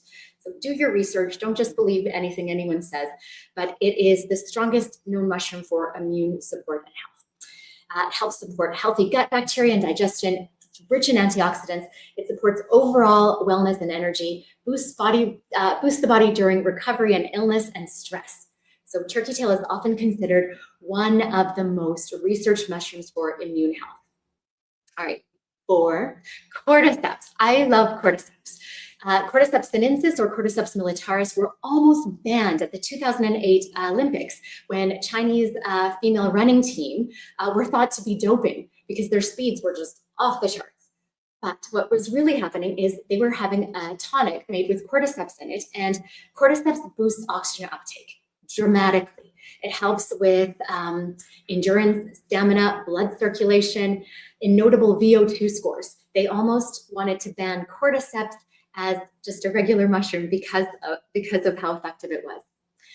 So it also can help, perimenopausal and menopausal women, also libido boosting, blood circulating boosting, and athletes take cordyceps for endurance and performance. In fact, I have a friend that ran 500 miles, and Canadian will go kilometers, 804 kilometers running on cordyceps and microdosing psilocybin. So think cordyceptional mushroom for energy. And the lastly of these 5, chaga. Again, doesn't really look like a mushroom. It looks like a blob of like a termite nest, but AKA it's called Inonotus obliquus, and it grows in very cold climates like Siberia and Canada. But it's one of the most antioxidant-rich natural substances ever studied. So people, you think antioxidants like blueberries come to mind. It's 20 times more potent for antioxidants than blueberries. It helps protect the cells from oxidative stress, which helps with anti-aging properties. It supports the immune system as well, reduces inflammation, supports healthy skin glow. So it may not be the most beautiful mushroom, but it's considered a powerhouse for antioxidants and immune health. So to summarize those, lion's mane wins on neurotropic compounds, best for the brain. Turkey tail wins for beta-glucan density, best for immunity. Cordyceps wins on mitochondrial compounds, which are best for energy. And reishi wins for triterpenes, best for calming and spiritual growth. Chaga for antioxidants. Now, 2 of the most controversial mushies, and also my favorites. So psilocybin and Amanita muscaria are gaining widespread acclaim now as Western medicine catches up to what indigenous cultures knew for thousands of years. But human fungal relationships with these 2 extend back tens of thousands of years. In fact, psilocybin, magic mushrooms, and Amanita muscaria, you might not know what that is, but you do know what it is. It's the red and white mushroom that's in your emojis. Think Super Mario Brothers, think the Smurfs, think Alice in Wonderland. We have a long history knowing this mushroom, but they have been depicted in prehistoric cave drawings, some in Australia, dating back over 50,000 years ago. The Rig Vedas, written in ancient India around 1500 BCE, also discuss Amanita muscaria, seeming to be making the elixir of life that allowed people that consumed this to talk to the gods. Mushroom-shaped artifacts have turned up in Siberian regions, parts of Europe, Africa, predominantly in Mesoamerica, also dating as far back as 1000 BCE. And in ancient Mexico, psilocybin mushrooms were so revered that the Aztecs called them Teonanacatl, which means flesh of the gods. You can imagine that the invading Catholic Spaniards violently colonizing the Americas at the time, they couldn't have people communing with God without going through the church. So these medicines became demonized, vilified, and practitioners had to go underground. So why would the church be so threatened? That's another talk. But what science is now aware of is what psilocybin does in the brain. Once it crosses the blood-brain barrier, psilocybin, the prokaryote drug, is converted into psilocin. And that works on our 5-HT2A serotonin receptors. Serotonin, if you haven't heard about it, is better said the happiness neurochemical. And basically, psilocybin is Mother Nature's antidepressant. It's more complicated than that, but essentially, with no script required, these mushrooms grow in cow dung all over the globe, readily available and free. They can't be patented, and perhaps that's why they're still illegal. But microdosing is gaining wide acclaim right now. And when psychedelics like these work to quiet what's called the default mode network of the brain, or what I call the orchestra conductor of the brain, responsible for our egoic ruminations like, oh, Shannon shouldn't have said that, or oh, Shannon shouldn't have worn that, or basically all the self-criticism that we have. When that's quieted, then the rest of the brain can communicate in ways that it might not have ever communicated with itself before. We can reach states of entropy, We can rewrite old programs that no longer serve us, and we can install new programs that can create the reality that we do prefer.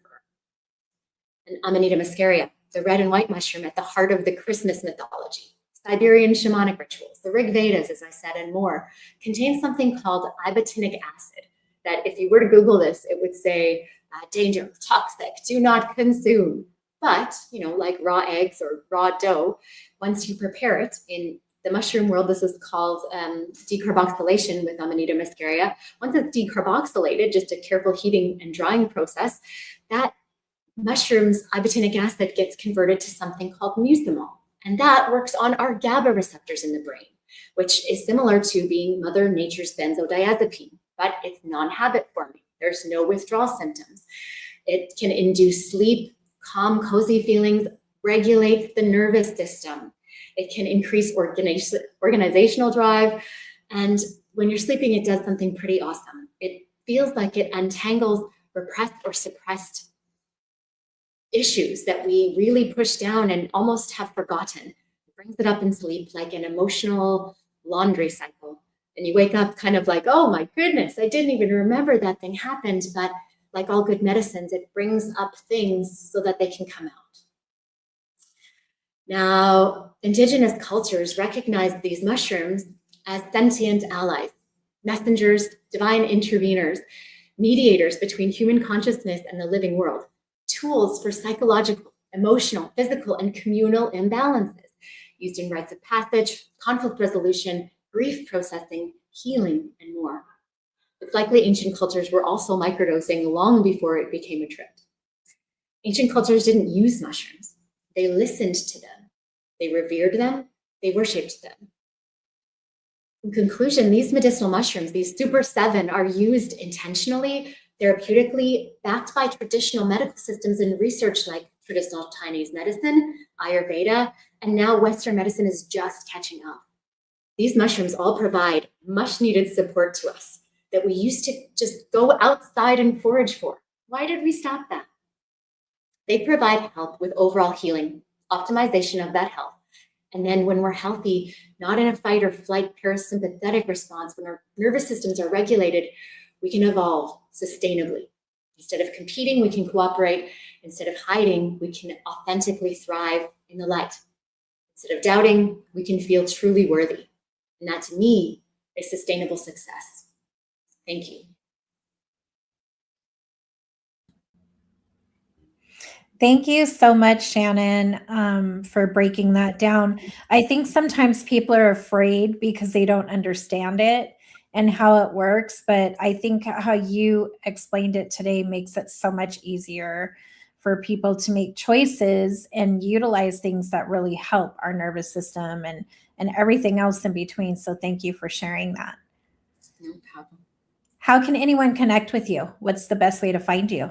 Oh, fabulous. So I do free coaching calls because just for the exact reason that you said, people are like, I don't know enough about this. I'm going to put that in the scary basket.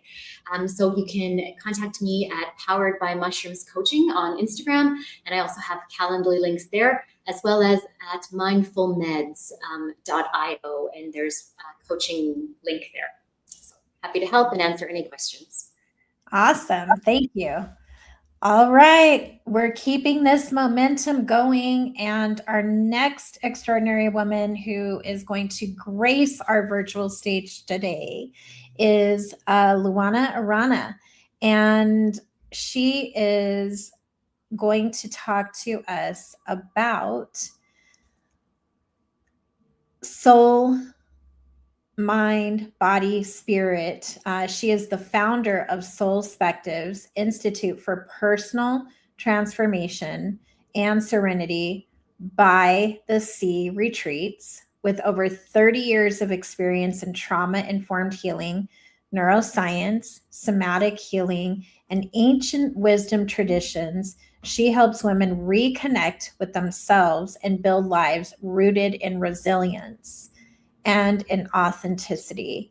And her talk today is about rewiring, becoming your best pal, the inner relationship behind sustainable success. So please help me welcome Luannah to the virtual stage today. I think you're muted, Luannah.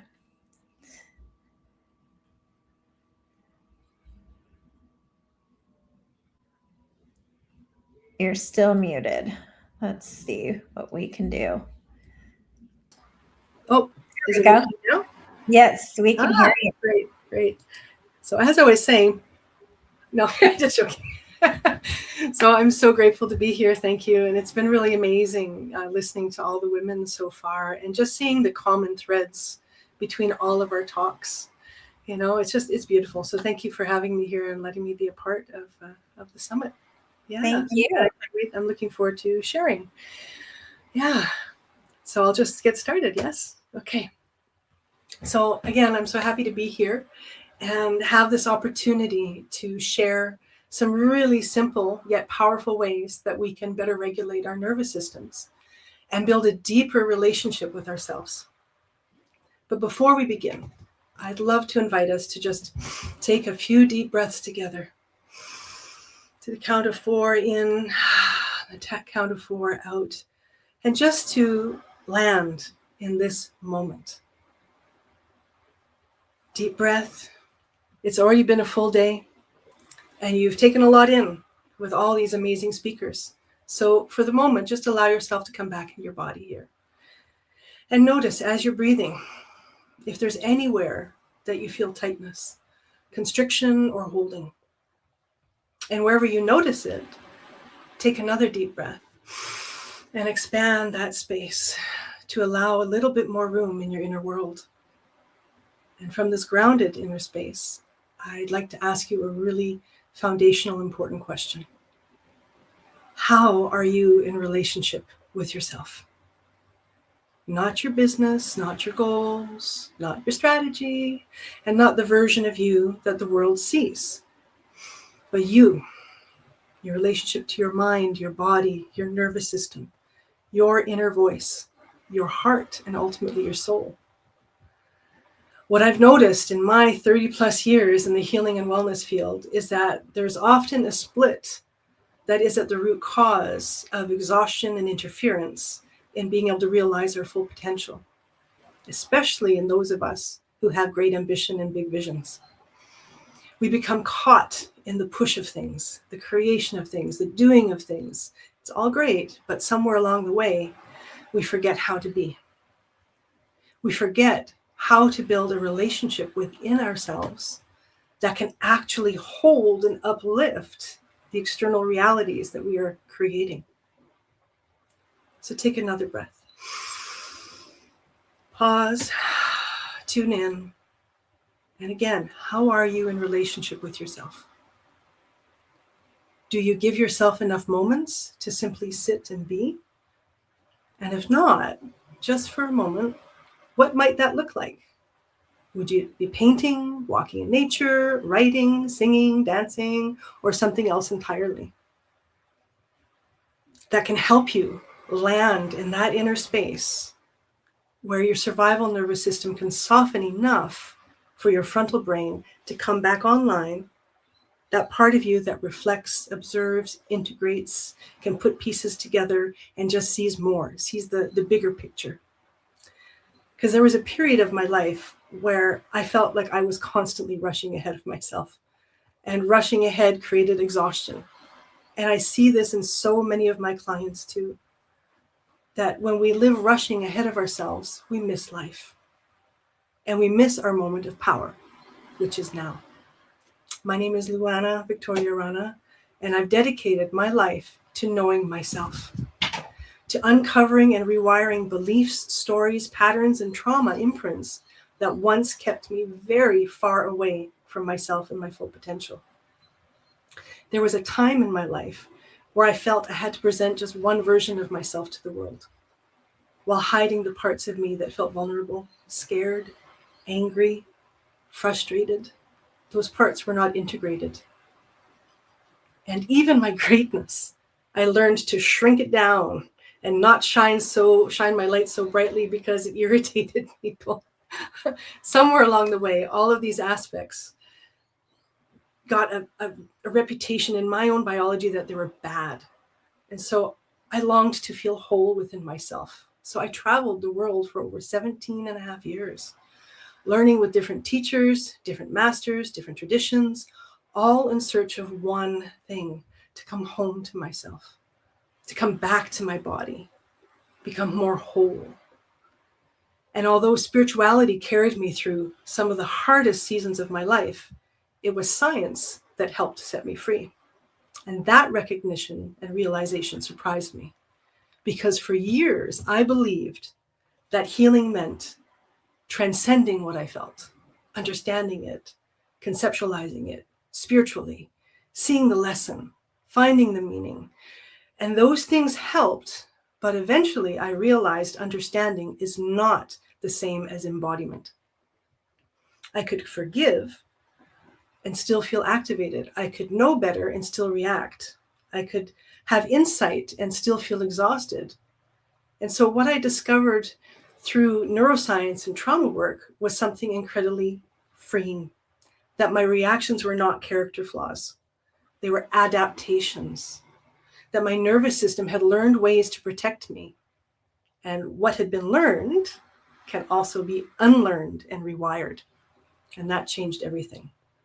Because instead of asking what is wrong with me, I began to understand my brain, my nervous system, the impact of trauma.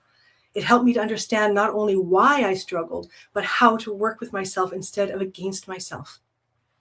My spirituality evolved to a new level of comprehension, that we are not here to escape. We are here to embody our human experience fully, the dark and the light, the conscious and the unconscious, to balance both our inner and outer realities as one, to be congruent. And today, I want to share the distilled result of all those years of exploration and discovery. 3 simple shifts that can immediately change the landscape of your inner world. Because when our inner world changes, our outer world begins changing too. I call it becoming your best pal. There is a much deeper body of work beneath this, exploring fear, healing, and soul embodiment. But today, I simply want to give you the foundation, because this alone can change a lot. So let's start with the P. P is for presence. Take a deep breath. We already practiced a few of those. And I don't know if you noticed, but the moment you breathe, you automatically become more present. You cannot focus on your breath and another thought at the same time. So when you breathe, you are communicating something very important to your nervous system, that you're safe.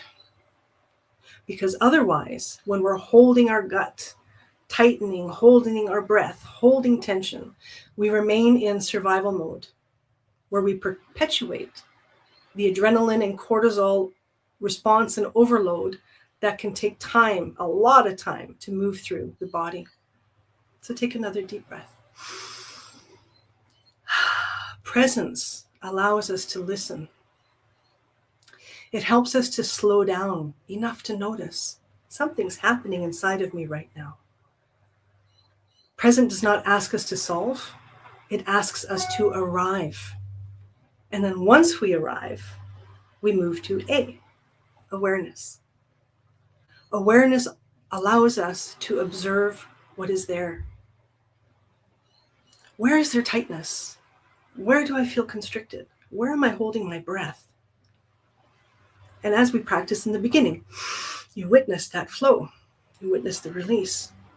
Awareness lets us look underneath any reaction or any situation or activation, to become curious instead of consumed by it. So, for example, maybe I notice I feel fear. Okay, take a breath. What is that fear?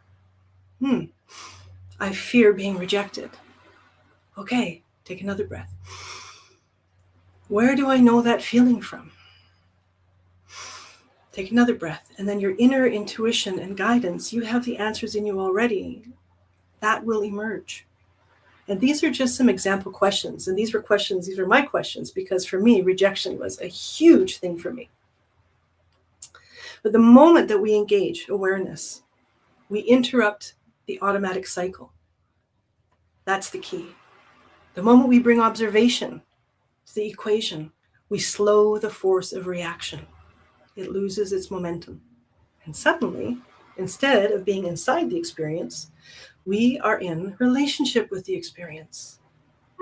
And then we move to L, love. Love whatever appears, whatever comes up. Meet it with love, kindness.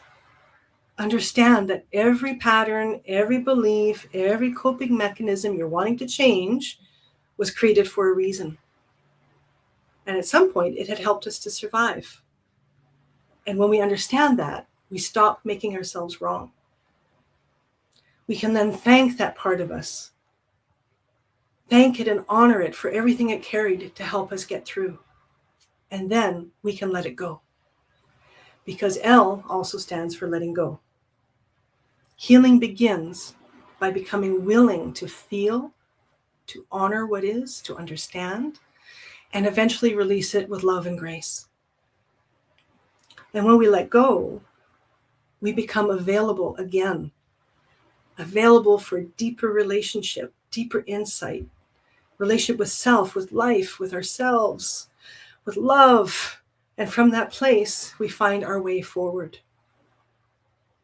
So here is the simple equation. Presence lands us in the moment and interrupts the trigger cycle. Awareness lets us observe, inquire, understand. And love allows integration and release. And if we want to simplify it even more, just for a cue cards version, presence equals to arrive. Awareness equals to observe. And love to integrate. So take a deep breath with that. This simple yet effective practice brings us back into right relationship with ourselves and with life. We can become our best pal rather than our worst enemy, which most of us are until we learn to understand our unconsciousness. We bring light there and healing there.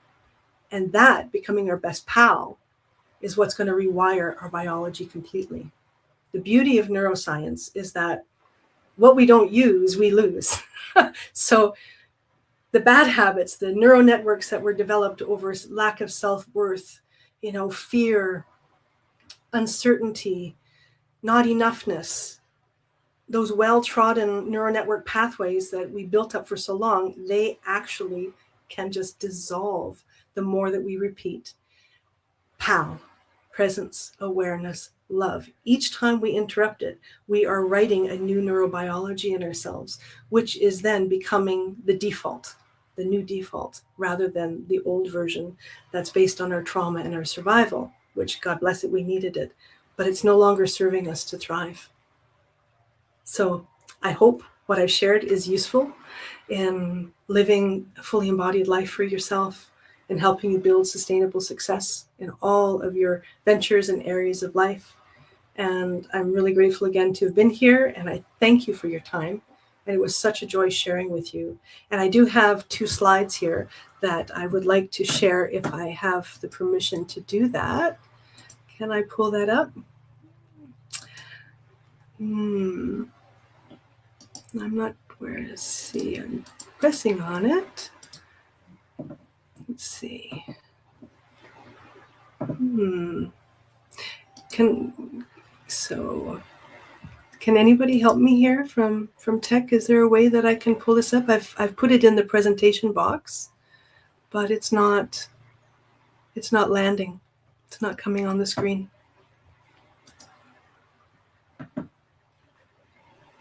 No. I created a screenshot for you guys to take of the PAL, Best PAL formula. Oh, there we go. Yay. Becoming your best pal. So I created this today so that you could have something to take a picture of with your camera, and it can be a reminder and a support and an anchor in your own journey of coming home to yourself and your wholeness, and reminding yourself to breathe, become aware, and to always realign with love. And I think it was, who was it that said that? It was Charel. Yes, that her elder had said that. Love everything, right? And love isn't just a romantic feeling. Love is the intelligence of life. That's what love is. So I invite you to take a screenshot of that. And then I have one other one. So this is the other one. Okay, there's one more. If I can get some help with that one. There we go. And there's a QR code, and that's to my link tree. So in my link tree, you'll find all my books. There's actually a new release. It's called Come Alive, and that digital version I'm giving free for the whole world forever. It's, for me, one of my legacy pieces that really captures the fullness of what has guided me in nature in my life. And so go get your copy for free. And then you've got all my music. I have 2 sound healing albums on Spotify and iTunes. I have lots of Substack articles. I got a lot of goodness there in the link tree. So it's all in one place, so it's easy for you to find. And then with that, I just want to say thank you again. I'm really grateful to have been here, and it's been a fun process putting it all together. And you are all actually a part of one of my bigger visions of myself, of starting to speak at more women's summits. And this is my first one. So thank you, everybody, for being a part of my dream. Thank you. Thank you, Luannah. Well, if this is your first one, you wouldn't have known it. You did a phenomenal job. So thank you so much. Thank you so much. Thank you. All right, ladies and gentlemen, you heard it here first. I hope you grabbed her QR code. And you know, there's information in the show notes. So thank you so much, Luannah, for being with us today. Thank you so much for having me. Bless. All right, next up, we have another phenomenal woman who I get to work with pretty often. Her name is Yulia Drummond, and Yulia is a business growth mentor, founder and CEO of Voda Swim, a globally recognized 7-figure fashion brand. Through her self-led growth method, she helps entrepreneurs reduce overwhelm, strengthen leadership capacity, and create sustainable business growth without the burnout. Her talk today is about eliminating business overwhelm, the 1-hour system that turns mental chaos into clear execution. So please help me welcome Yulia to the virtual stage today. Hi, Hannah, and thank you so much for such a beautiful introduction. I actually have a question for everybody. My question is, what is your definition of a thriving woman? Really think about it for a moment. Because I know for myself and for many women, they spent years building the life that looks successful on the outside without ever stopping to ask themselves, does this actually feel good in my body? Do I love the success that I am creating? And for me, for the longest time, my definition of a thriving woman was somebody who is high achieving, making money, building business. But now what I'm starting to recognize that a thriving woman is a woman who feels connected to herself, emotionally safe in her body, energized when she wakes up, clear in her mind, present with the people she loves, and deeply at peace with whom she's becoming. So she's not rushing through life trying to finally arrive somewhere, because I have experienced that in the past. But she actually feels alive when she's living it. And I think this is what so many women are secretly craving today. Not just more success, business, growth, independence, but peace, spaciousness, emotional freedom, calm in their nervous system, clarity in their mind, and the ability to enjoy their life. And hearing all the speakers today, that seems to be like the common thread. We want that, we crave that. But so many successful women on paper are actually exhausted internally. And maybe you know this feeling. I experienced that myself, where I've built an incredible business, but at the same time, I was burnt out. I was exhausted. And you wake up in the morning, and before your feet even touch the floor, your mind is already going and spinning. And you think about what needs to get done, the clients, the emails, the pressure, the expectations. It's just exhausting. And even before you even have your first sip of coffee or your tea, your nervous system already feels tight and you already feel behind. Again, the reason I'm talking about it is because I have experienced that myself, and it's exhausting. And instead of looking at yourself as a success, you start asking yourself, is that really success? Or am I failing at something? So internally, you feel like your mind never just shuts off. And again, I experienced that.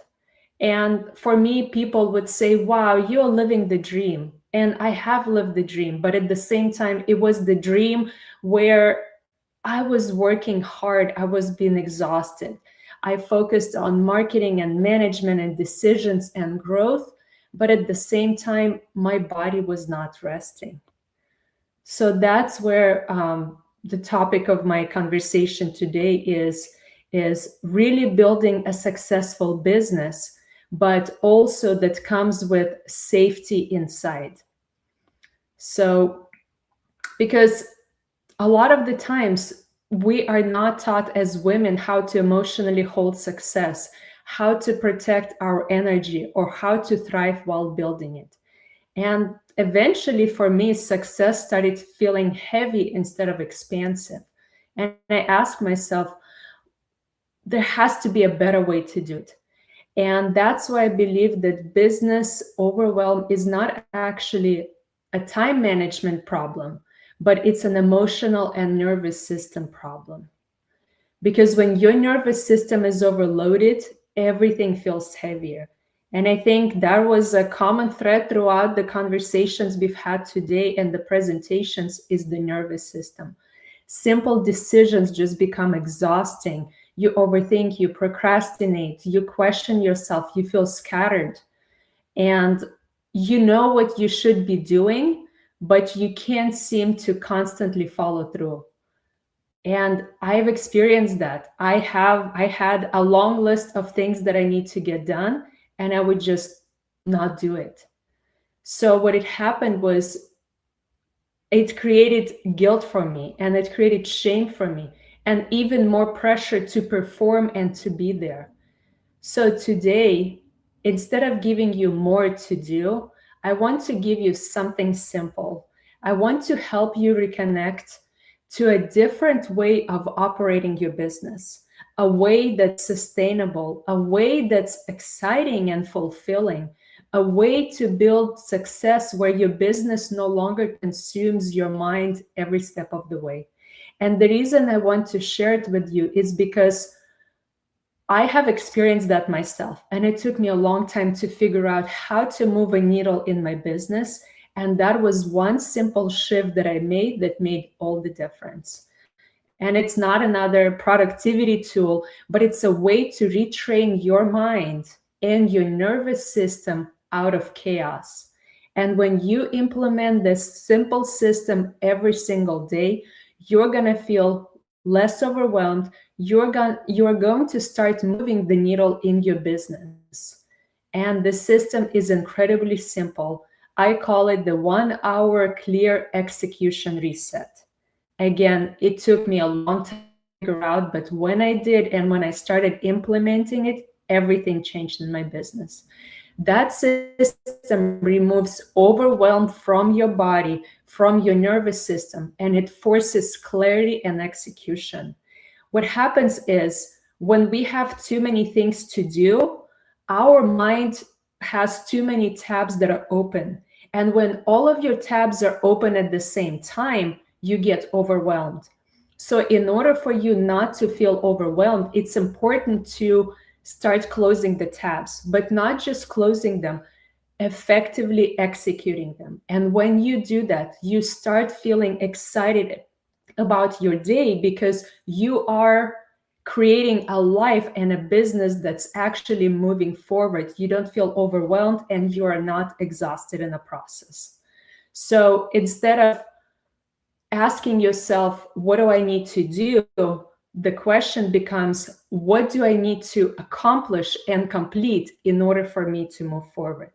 So the system is extremely simple. It's 4 steps. Step number 1, choose one task that moves your business forward, actually moves it forward. Not something that feels urgent, not something that you have to do because your nervous system is in overdrive, not something that you feel because you're busy, I just need to do it, but what's something that actually moves your business forward? Choose one thing. Then step number 2 is you remove all distractions. Turn off your phone, actually sit down and focus. Step number 3, you execute without switching the tasks. What that does is, this is actually where most women break, because the moment discomfort shows up, they escape. They check their phone, answer emails, reorganize something, start another task, but not because they're lazy, but because their nervous system is uncomfortable with focus and stillness and uncertainty or pressure. And it's really important to understand, because this is no longer about productivity, this is emotional. So that's what you do. And step number 4, you close the loop. You finish your task, or you define the exact next step for your next task. Because open loops, they create mental pressure, and closed loops create peace.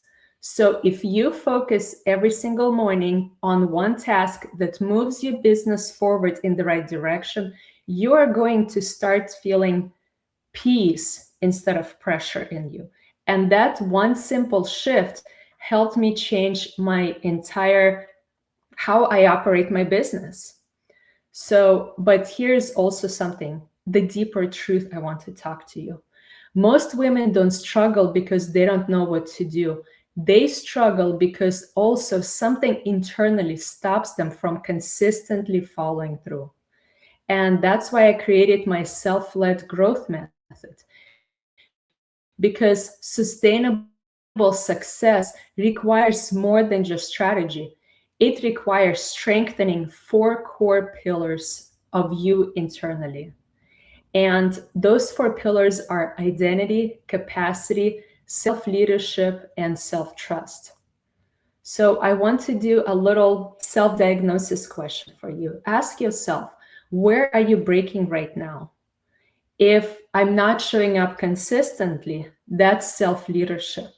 If you feel overwhelmed easily, that's capacity. If you second guess everything, that is self-trust. And if you don't feel like you're there yet, that's identity. So the first pillar is identity. If you still see yourself at the old level as someone who is behind, overwhelmed, scattered, or not ready, you will recreate that level. You can have the best plan in the world, but if your identity is still rooted in the old version of you, your business will feel like a fight and you will not move forward. The second pillar is capacity. That's the nervous system. We talked a lot about it today. It's the pressure, the growth, the visibility, the money, clients, marketing, decisions. A lot of people say that they want more success, but their nervous system is already overwhelmed. And today I gave you a fun tip. It really works. Please, I hope you can use it, because it really does work. It helps you get out of the overwhelm. So, and that's what happens when you're overwhelmed. You delay, you sabotage momentum, and then you ask, why am I not moving forward in my growth? And if the pressure changes how you operate, then your results will never stabilize. The third pillar is self-leadership. Self-leadership is what you actually do. What you actually do when no one is watching. It's where you negotiate with yourself. Or every time you break the word to yourself, your self-trust gets weaker. And the fourth pillar is self-trust. Self-trust is how solid you are in your own decisions. If you don't trust yourself, you hesitate, you delay, and you stay stuck. This is what stops your momentum. This is what doesn't allow you to move forward. And when your self-trust is weak, everything just takes longer. You second guess your offers. You keep asking people what they think. You delay decisions. And your business slows down, not because you're not capable, but because you don't fully trust yourself. So I want you to imagine something for a moment. Imagine waking up tomorrow without feeling behind. Your mind feels quieter. You know what matters. You trust yourself. Your business is growing.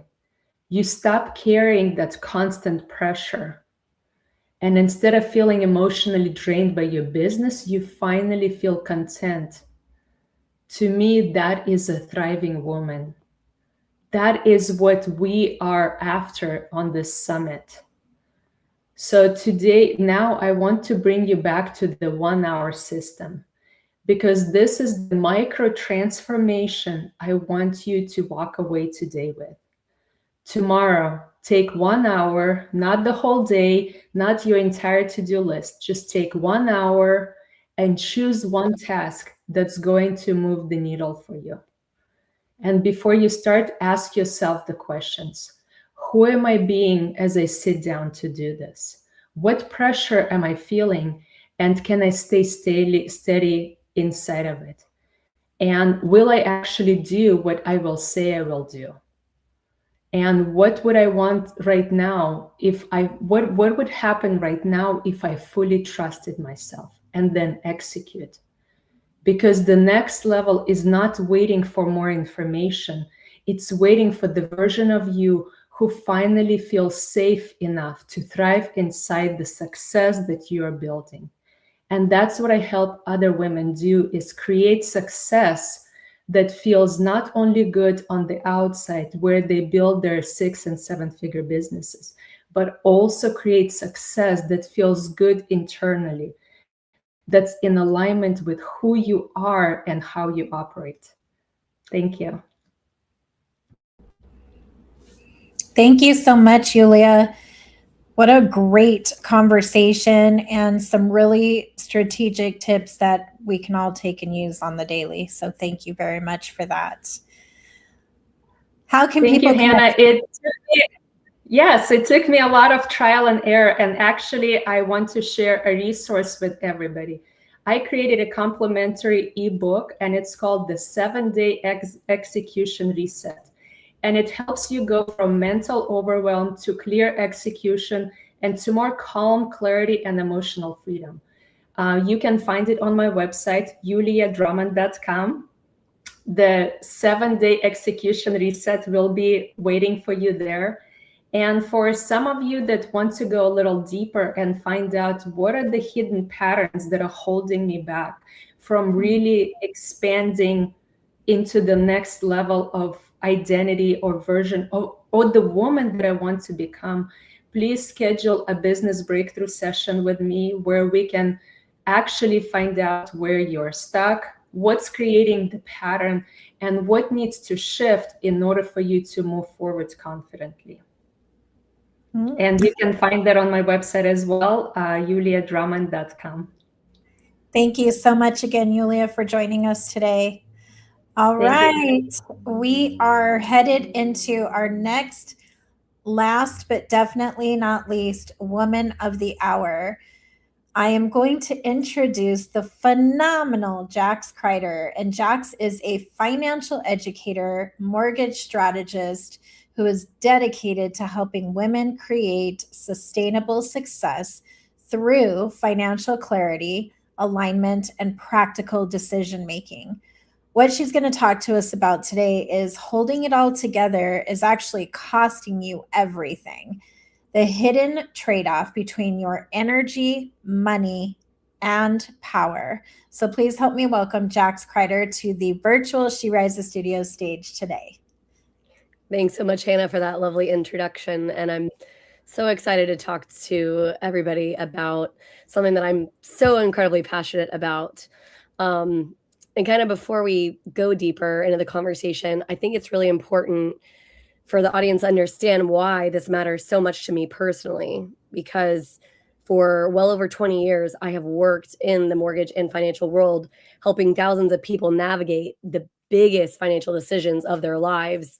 And I built businesses and I've earned degrees. I have a law degree, I have a legal education background, and I have spent decades studying money, strategy, success, and what it actually helps people to create long-term stability.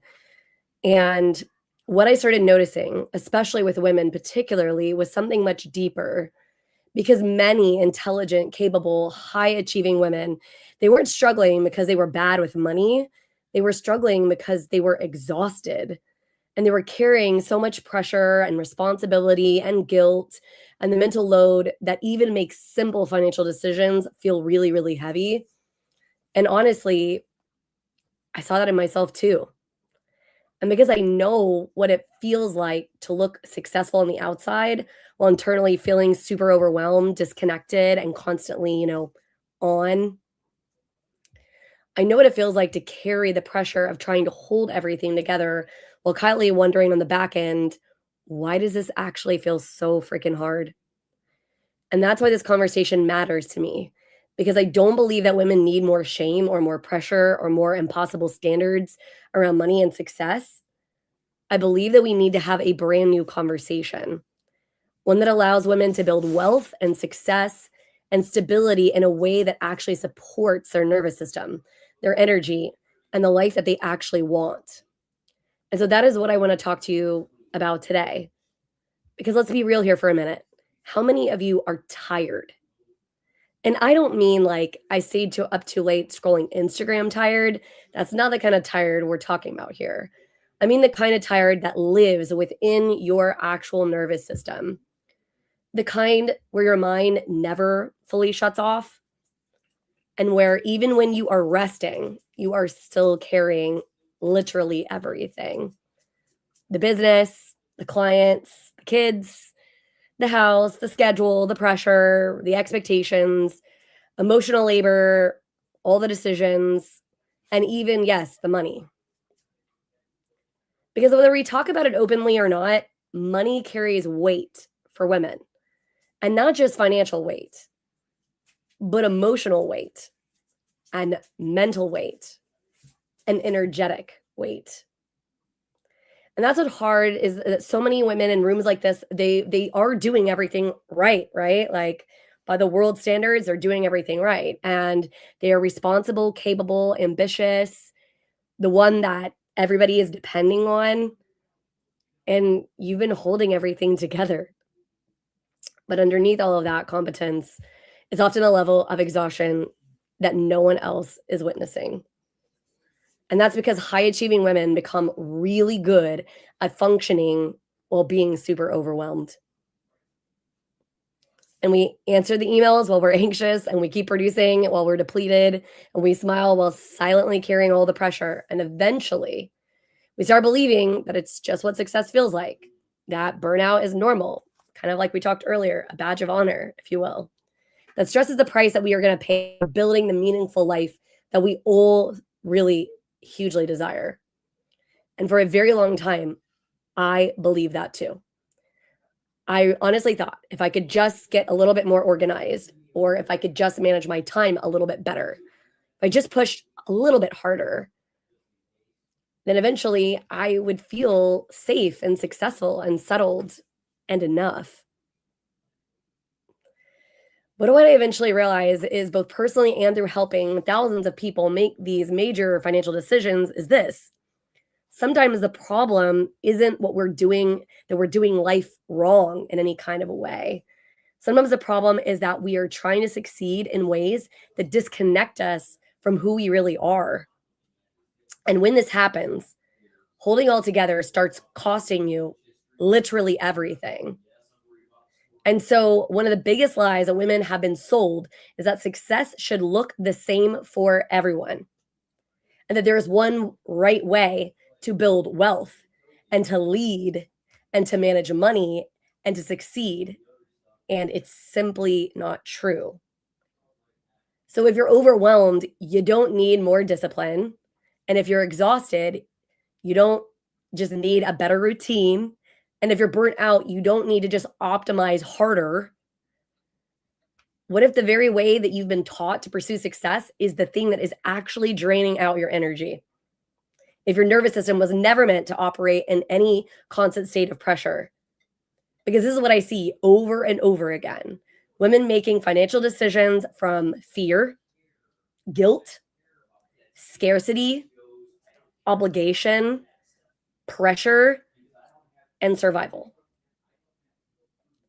And many of us don't even realize it anymore because we have normalized it so horribly that we just believe that overthinking every decision and carrying the financial shame, saying yes when we actually want to say no, feeling guilty, resting, staying stuck because we're terrified to make the wrong move, that these are normal things. And we normalize it carrying so much that we forget what it feels like to feel supported ourselves. And then eventually we just disconnect from our own power. It has nothing to do with us being weak. That's not the thing. Because we spent years abandoning ourselves, trying to become who we thought we needed to be, who society and the world, maybe our family told us we had to be. And so I think so many women are silently asking themselves, why does success feel so heavy? So I'm going to give you a personal story for a minute. There was a season of my life where from the outside looking in, everything looked fine. Actually, way more than fine. I had degrees and a business, experience, achievements, the house everyone desired. And I had spent over 20 years in mortgage and financial spaces helping people navigate these decisions. I was the person that everybody came to for answers. I was the strong one, the capable one, the problem solver, the dependable one. And honestly, I wore that identity really proudly. But internally, I was absolutely, utterly exhausted. And the hardest part was I didn't really understand why. Because technically, on paper, I look like the pinnacle of success. But what nobody tells you is that you can build a life that looks successful on paper and still feel completely disconnected from who you are on the inside and what you want. So I'd spent years trying to fit myself into systems and expectations, ways of operating that didn't actually align with who I was or what I actually wanted. And so like so many women, I kept trying to earn my peace through performance. I thought maybe, just maybe, if I achieved a little bit more, I produced a little bit more, I handled a little bit better, I proved a little bit more, that eventually that feeling of security would come. And I would finally feel successful. I would finally feel worthy. I could finally breathe. But instead, I just became really, really good at carrying way too much. And I know that I'm not the only woman here who's done that. And I know what it feels like to lie awake, mentally calculating in your head all of the things, to feel pressure, even when things are technically on paper okay, to feel guilty slowing down, to constantly wonder if you are doing enough. And one day, I just realized something that changed everything for me. The goal wasn't to become better at managing burnout.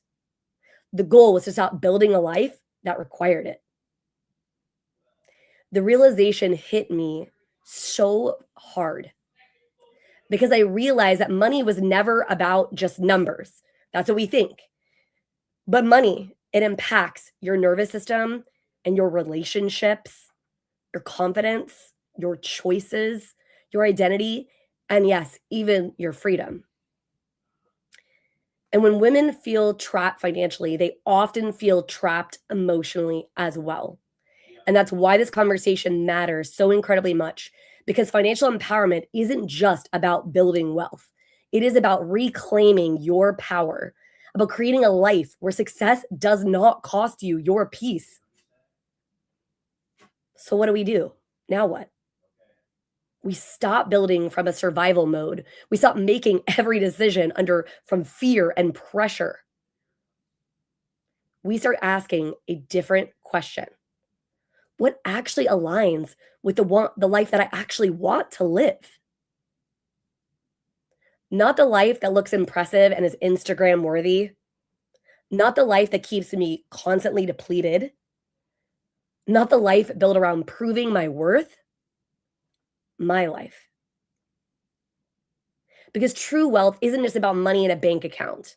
True wealth is being able to find peace and capacity, health and clarity, presence, freedom, and true and perfect alignment. And sometimes the most powerful financial decision you can ever make is the one that protects your energy. Sometimes power does look like simplifying that down and slowing it down and not being afraid to set the boundaries, realizing that no is in fact a complete sentence, choosing differently, trusting yourself again. And I think that's the deeper work for so many women, just simply learning to trust themselves again.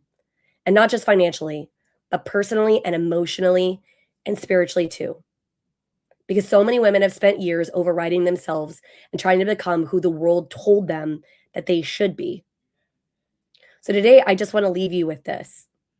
You do not have to hold everything together to be worthy. And you do not have to earn rest. You do not have to burn yourself out to prove your value. And you do not have to build wealth in a way that disconnects you from yourself. You are allowed to create success on whatever terms you view correct. You are allowed to create that wealth differently. You can define freedom on any terms you so choose. And maybe the next level of your life, it isn't found in doing more. Maybe it's found in finally building from alignment instead of survival.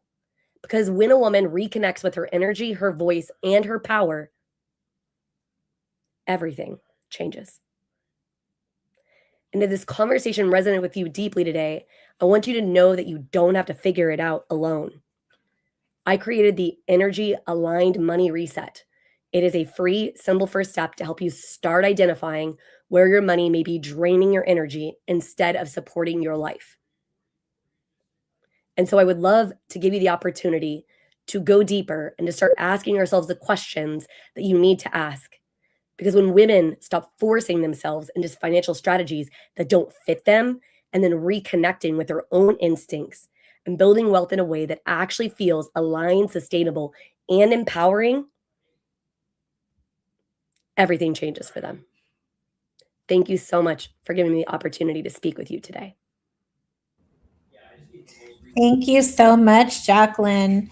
And you can find Jacqueline pretty much everywhere, right? What's the fastest way to connect with you? If you want to go to jaxcrider.com, so jaxcrider.com, that is probably one of the easier ways. All my socials and stuff like that are there. But I am always creating content and ways that I can be value add because it's so important. We tie so much of our identity to money, unfortunately. And it's important that we disconnect those two. Agree. Thank you again. And we are coming to the close of today's summit. But before we do that, I just wanted to give a quick shout out. One of the speakers was unable to make it today. She had a minor accident. And so I wanted to give a sincere shout out to her and well wishes to Kathy Baldwin from Finally Business Infrastructure. And she was going to be talking to us about us not being the system and why sustainable success requires systems, not self-sacrifice.